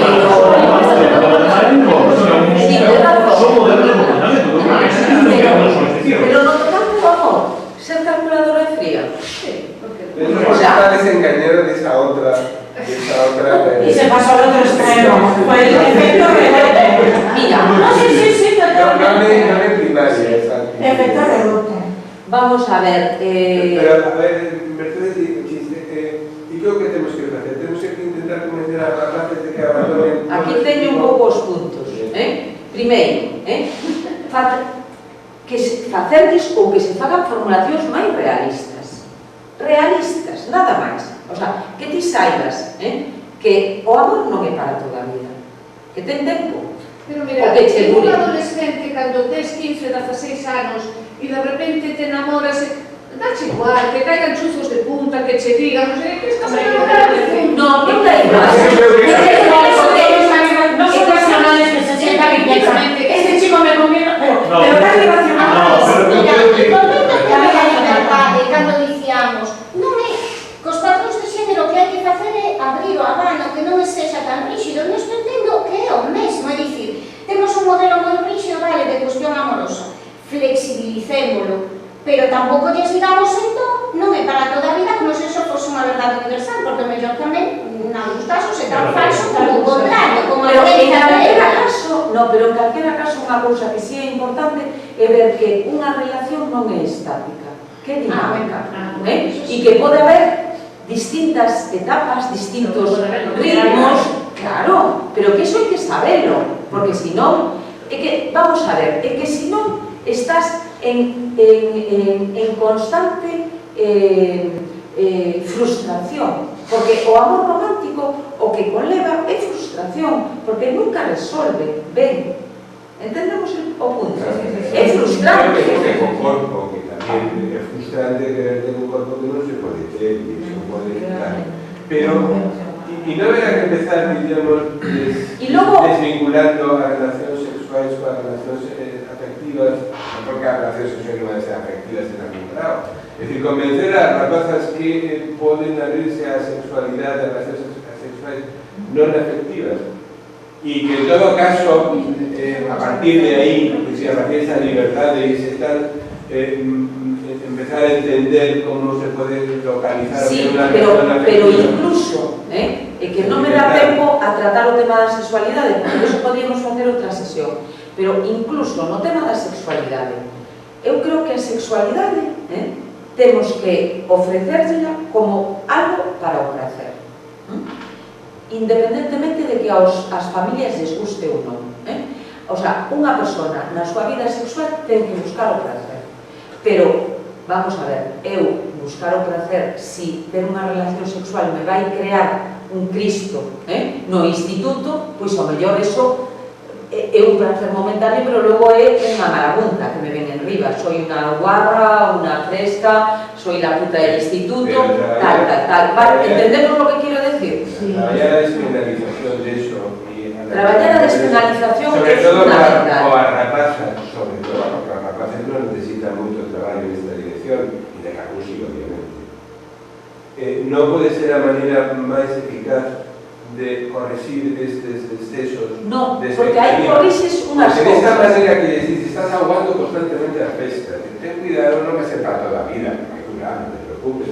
O sea, es como... Bueno, pero es que vamos a ver, pero Ricardo, tienes que decir o final feliz. Eso no lo dices así, es que cuando dices eso no se o que pensas que é verdade, non é negar. que yo creo que él, cando dice isto, de alguna maneira estás tamén no mito, no mito de para toda a vida. E que ti fixate se dixeras, non solamente escoita, non solamente non é para toda a vida, es que, si isto remata, pode empezar outra cousa super enriquecedora. non teño por que ir vivindo esa sensación de fracaso, entendemos? Sí, pero tú no puedes empezar una relación como esta pensando en la siguiente. Pero non pensando na seguinte, pensando en que me siente No estoy hablando de eso, estoy diciendo cómo se corrige esa tendencia, fundamentalmente de las rapazas, a caer en las redes, las trampas de este amor romántico así entendido. Entonces, o de eso, resistirse a ofrecer sexo, sino con una justificación fuerte, la justificación de enamoramiento, ¿qué es esa? ¿Cómo se puede luchar contra eso? Desde luego, diciéndoles que tienen que ser racionales y que tienen que pensar que los enamoramientos no son para siempre, que duran un tiempo, que ninguén é un hombre perfecto e que, por lo tanto, eso non lo escoita, porque non lo escoita uno cando non Como que non lo escoita? Xa verías. Así digas. Xa verías. Creo que é máis eficaz, diríamos, desvincular esto da relación sexual. É que non se pode desvincular. Pero non estou de acordo. E aí, eu non creo que lle teñamos que dicir a ninguén, nin que non ten que ter relacións sexuales ligadas ao amor.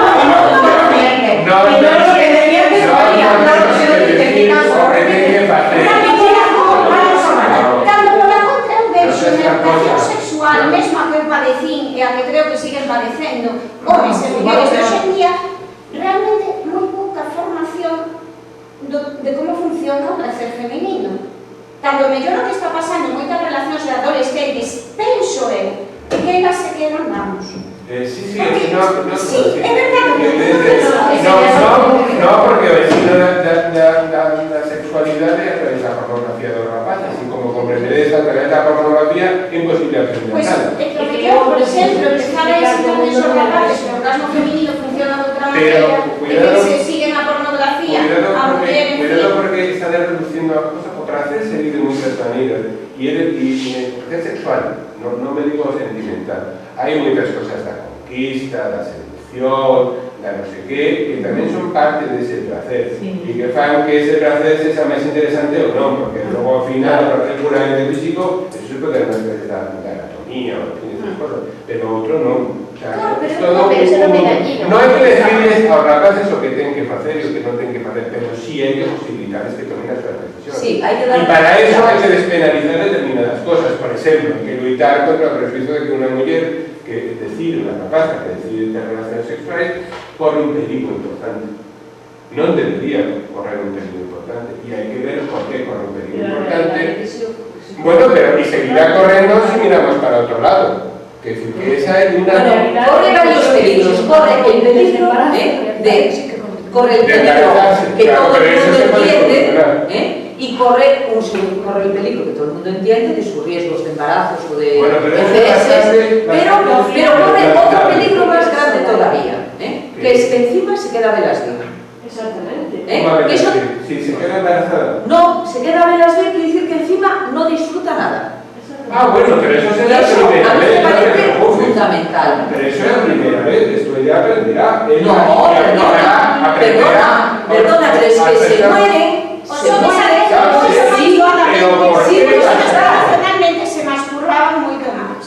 As mulleres tardan moito máis porque en xeral entre eses mitos a masturbación se retrasa moito máis. ¿Por qué pasa eso? Por los mitos que están diciendo pues que estoy diciendo que o mellor onde temos que actuar é a neutralización deses mitos e particularmente aqueles persoas que se acercan máis, que son as rapaces.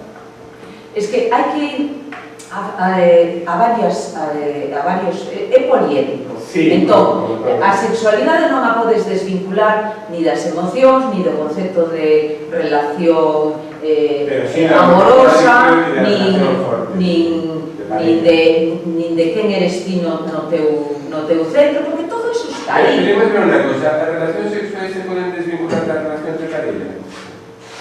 Pois é unha decisión de cada persoa. Non estou dicindo ao contrario, pero se poden desvincular ou deben estar vinculadas. O sea, a nosa recomendación sería que... A ver, pero para mí non debería recomendar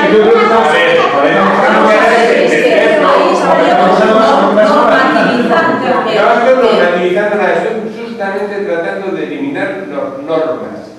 Y las normas es que aparecen asociadas. y aparece un risco a está diciendo vosotras. Es decir, si amor romántico, amor sentimental, las expectativas de la mujer fan que tenían, que no puedan decidir libremente sobre la relación sexual porque están condicionadas por un montón de cosas y de medios. Y de medios. Todos, es razonable pensar que produce esos medios, se pueden neutralizar o actuar para eliminar esos medios, para que puedan ser libres y tomar sus propias decisiones. Bueno, pero no mira, para lo contrario, Ricardo, o reforzamos eso porque nos parece natural, es que nos parece natural que a rapazas tengan un grave peligro si deciden tener relaciones sexuales. Y no me parece natural. A ver, para mí non é igualador de que as mensaxes que se transmitan sexan as mesmas para homes que para mulleres. No deben ser as mesmas, sí. Sí, o sea, a mí non me parece igualador, porque ata agora o problema é que a sexualidade, as relacións se vivían distintas, é dicir, que sexa igual a mensaxe que transmitimos para homes que para mulleres. No a mensaxe por arriba como por arriba. Exacto, exactamente. Agora, eu recoñezo que entrar a concretar tanto. Pero que es concretar? Concretar es... Concretar es pautar, como te estás diciendo. No, no estoy pautando, estoy despautando justamente. Tienen que estar ligadas a relación, tienen que estar normativamente ligadas a relaciones sexuales, a relaciones de pareja. Bueno, pues yo casi puedo romper una lanza y te diría, sí, mira, déjame columpiarme, te voy a decir, sí. Si me pos ahí en el top, te digo sí. Y es más, no, pero escucha, te voy a decir, eu creo que as relacións sexuais, sobre todo en personas en formación, deben de telas con personas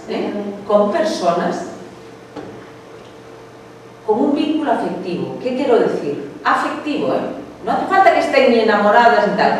Afectivo, ¿por qué?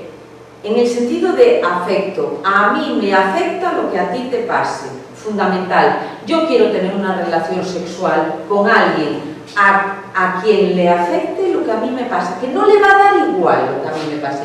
Y eso, ese punto cuidado. Yo creo que eso es el mejor. Ese es el mejor. Porque yo mañana tengo una relación con el torero de la clase y sé que al torero le da igual lo que a mí me pase, como a mí me afecte. No, pero y es recíproco. Y que a él, tú imagínate a un chico que va súper inseguro, porque los chicos, esa es otra cara de la moneda, los chicos van bastante agobiados, inseguros y con muchos miedos, que si tienen una relación con una chavalita que les afecta lo que a él les pase, van a estar mucho más cómodos. No mundo árabe, temos aquí moito alumnado árabe, está totalmente definido. Os árabes teñen relacións, os hombres árabes, rapaces árabes, poden ter relacións a rapaces non? Eso por a súa... Bueno, relativamente. Bueno, aquí casi tampouco, experiencias con rapaces árabes que che din que non, con unha rapaza que sea virse, el non vai.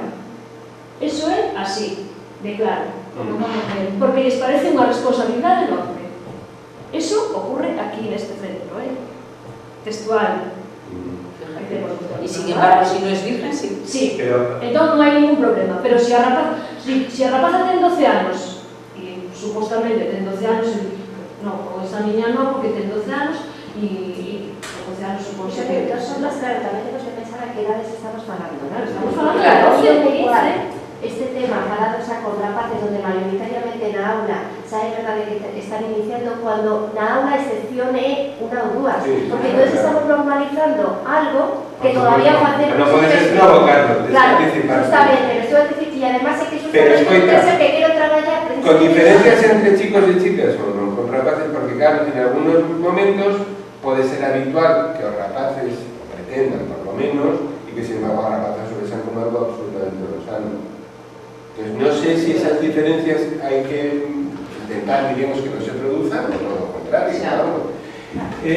Claro que afecto, naturalmente, no utilizar a las personas, y eso crea vínculos afectivos, pero los vínculos afectivos son de muchas naturalezas y muchas intensidades, y no hace falta formar una pareja para tener vínculos, para que te importe que hagas con otra persona y a otra persona le importa que hagas contigo. Entre otras cosas, está tan maleada las relaciones sexuales, están tan penalizadas que é moi difícil manter relacións así con esa liberdade sin que eso implique un utilizar a outra persona.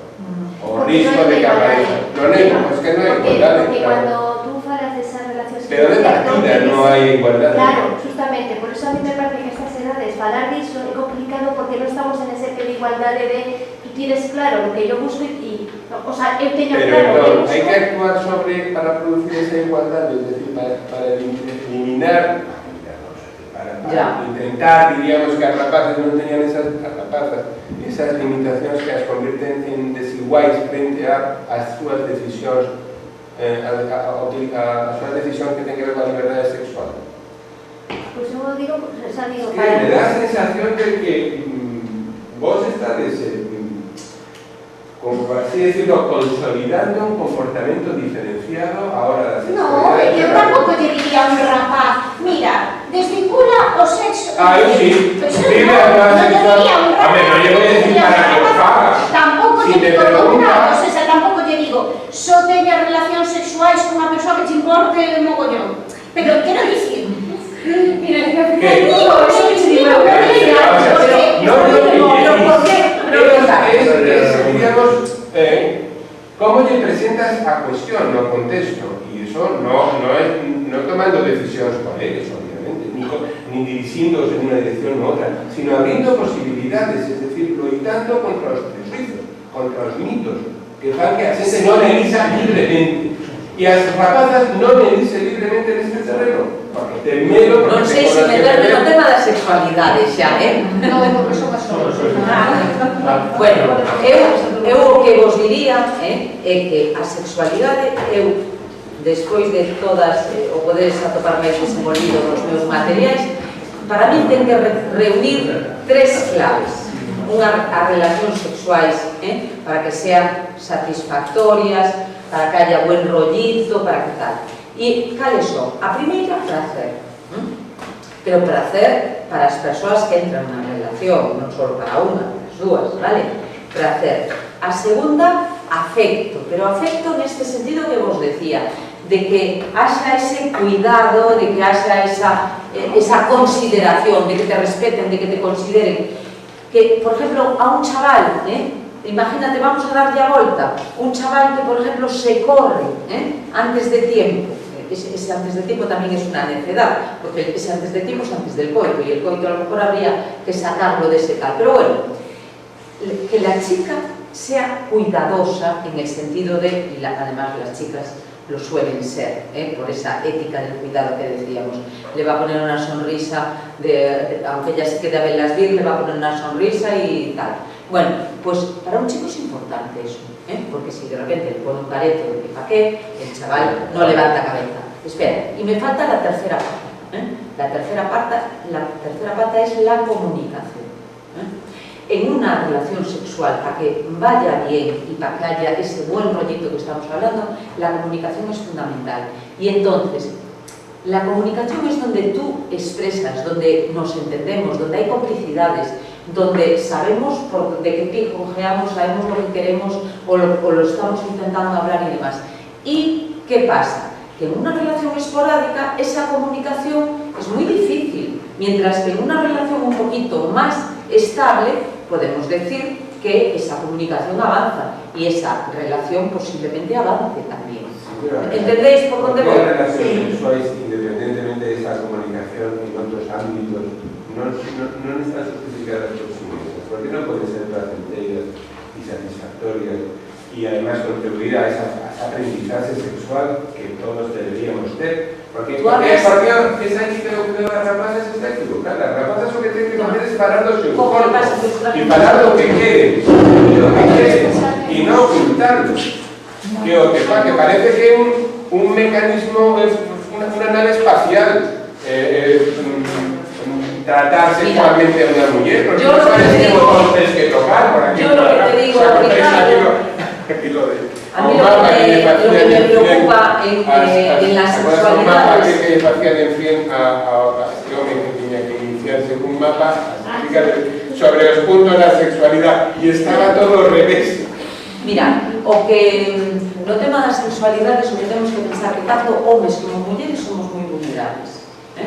Y entonces hay que ahí... vulnerables, eso está todo mundo.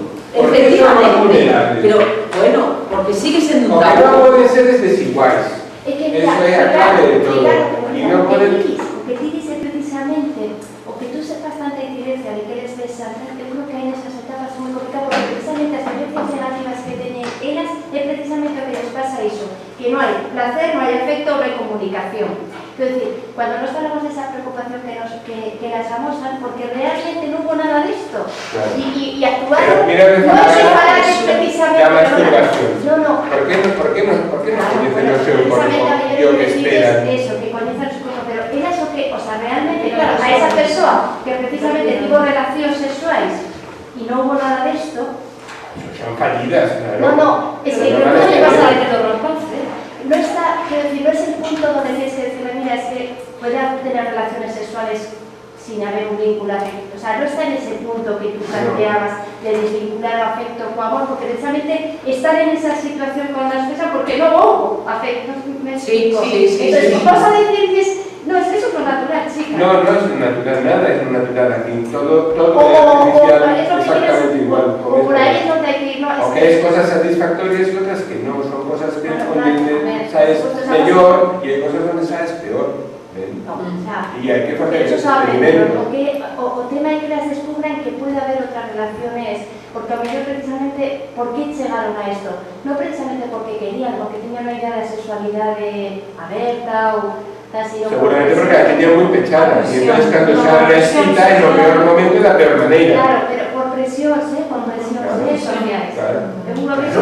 No por decisión propia de quiero, Vemos todo o problema que por un lado chegaron a eso, pois o mellor presionadas, sen prazer, afecto nin comunicación, e logo encima pagamos segundo estigma do edificio previo do imaginario que aínda pervive, que encima les cae en riba de ser un botón. Entón chegamos ao punto da diadema, onde eu digo, home, vai contra dos meus principios, pero eu vou te dicir que todo o mundo vai mirar. Entón, ata que punto, cando nos adoptamos un discurso de vou falar da sociedade como eu querería que fose, pero tamén tens que saber facer ver, bueno, pero é como é. Entón, unha cousa é non ser a xente que perpetúe as injustizas que xa están, e outra é traballar cos alumnos, porque eu aplico a proba de facer con eles o que fago tamén cos meus fillos. Entón, se eu anxo en contra de todos os meus principios e dixen, mira, se queres leva, pero mira, vai te mirar, porque os nenos normalmente non a poñen. Entón eu cos meus alumnos fago igual, e digo, eu querería o mellor que a sociedade fose distinta, que fose así, pero non lles vou facer ver que aínda non está tamén o outro. Entón, o mellor a unha rapaza, se fose moi en confianza, diríalle, pois mira, ti de momento, mira, proba coa masturbación, tal, desta maneira, descubre o teu prazer, porque o prazer está moi ben, e se prudente neste campo, porque as cousas aínda son de certas maneiras, etcétera, etcétera. Entón, aí está toda a complexidade, non? Pero hay que falar disso, hay que tratarlo. Incluso de esa manera. Sí, A pesar de que debería ser de otra manera, en este momento... En este momento está, pero eu creo que era todo discurso es non encarcelarse. Bueno, o sea, se está traballando en todos os programas de educación sexual, se está traballando, Ricardo, el tema de... Sí, bueno, pues mira, Sí, sin embargo, con los... Otra cosa es que a veces se trabaja, pero habría que ver que se aprovecha ese trabajo, sí que no... Es decir, porque luego... Bueno, é un traballo moi lento, porque tamén darnos Claro, conta claro. que o que podemos facer na aula, comparado ca morea de cousas que hai por outro lado, temos un... Pero vai quedando, vai quedando. Hai cousas que van quedando e hai mensaxes que se non as reciben, non as coñecen. E, por lo tanto, e como sea un fío que les interese, eu noto que siguen ese fío. Ese fío Luego reaparece, máis tarde... Sí, porque é un fío vital. É un fío vital que... E eu o que vos digo que, como levo moitos anos traballando este campo, pero de maneira tal, de maneira exclusiva e a fondo e tal, os aseguro que a xente nunca desconecta de todo, porque volven polo instituto, me controlan polo Facebook, me mandan... O sea que eu noto que se establecen aí fíos que logo e que, por exemplo, unha rapaza que logo teña un problema de violencia de xénero, pois vengo tamén para que lle diga a donde a podo derivar. Un neno que ten unha nai maltratada a semana pasada, pois vengo a min, o sea que hai cosas como que empezan a escoitar, sabes? E necesitan, porque o sea, que necesitamos sair un pouco dese papel da instrucción e entrar tamén nese sentido máis da educación máis global, porque é unha xente que está vivindo cousas máis ou menos complexos, en momentos máis ou menos difíciles, e que nos teñan a personas sensatas, con sentido común, con formación, e a máis a formación, como tema nos interese, podemos ir a máis, porque cada vez é máis fácil a través de sobre todo de internet, ¿no? Que tenemos moitísima tal. Entonces, vamos, eu vos animo, a máis, aquí tedes un grupo de traballo, que isto é unha sorte, un centro, non un grupo de compañeiras e compañeiros vos poñedes a reflexionar, a debatir, a discutir. Isto é boísimo, porque a verdade, ¿no? Que sair tamén do noso campo de traballo e entrar nos campos comunes, ¿no? Entón, bueno, a pena que me dá é non ter afondado nas cousas que tiña previsto, pero tamén é moi importante que falemos. E como todo o meu traballo, eu comparto todo, Creative Commons, todo é para todos, o sea que todo o que necesitedes, aparte de que xa pasei, que o máis gordo xa lle pasei a Ricardo, todo o que necesitedes non dubidedes en pedirme, porque eu, como, o sea, levo unha avanzadilla no sentido que levo moitos anos traballando en clase e entón sei un pouco por donde teño moito traballo. Sí, o que pasa que os PowerPoints, sin explicarlos, eu o deixo, sí, pero quero dicir que ás veces sin explicar, por eso prefiro máis o texto, porque, por exemplo, pues, esta frase está guai, pero logo poderíades ver, por exemplo, outra cousa que non quero deixar, porque isto es toda a violencia a través del WhatsApp, cómo están cambiando las formas de control y tal. Este blog, no lo perdáis de vista, mi novio me controla. Mi novio me controla lo normal, es el blog. Luego tiene la web. Y está genial porque esta tía, y Anire Esteban, que es la que lo hace, es una psicóloga del País Vasco, estuvo esta semana en Vigo. Yo, vamos, ya soy amiga de ella, porque yo, de toda la gente, como somos pocas, las que trabajamos esto, al Chava el Cable me pasa lo mismo, para mí fue mi maestra y ahora ya. Y al final hay gente muy buena trabajando en esto y está muy bien, porque nos están dando claves, además son lecturas súper entretenidas, amenas, y al ser blogs, ¿no? Entonces, bueno. En el libro de datos y datas sí recomiendas alguna página también de Quíreme Bien, alguna... Sí. Y también expones para que eres como... Porque bueno, ves que hay una página, ¿no? Que de Logroño, de alguna... Sí, lo que pasa es que esas páginas a veces esmorecen, ¿eh? Ahí ya sabéis lo que pasa, ¿no? Pero la de Quíreme Bien estaba muy bien. No hace tiempo, por ejemplo, que no, pero no sé cómo va ahora. Bueno, pues yo creo que saben porque tienen el recurso, sobre todo de la prevención, todo esto, ¿no? O sea, no te quiere bien, sí, te controla. O sea, quiero decir que para personas que estén buscando cosas de relaciones con ellas, puede ser cercano. Sí. Luego poesías, pero desde el punto de vista de una relación respetuosa, igualitaria, Sí. Yo siempre, en mis materiales, siempre doy la posibilidad de conectar o con libros o con webs, porque así vamos abriendo, ¿no? Y, por ejemplo, mi libro de datas y datos, ya veis que es un tocho así, pero si realmente abrimos todo lo que hay que abrir ahí, sería un tocho así, porque hay muchos PDFs que pinchas, el libro está en la red, lo sabéis, ¿no? Está en la red y tú, según la materia que tengas, puedes ir viendo, pues te interesa salud, te interesa letras galegas, te interesa Europa, te interesa medio ambiente, todas esas, y ahí tenéis infinidad de recursos. Digo infinidad porque son muchísimos. Y nada. Bueno, para mí ha sido muy agradable. Muchas gracias. Y hasta la...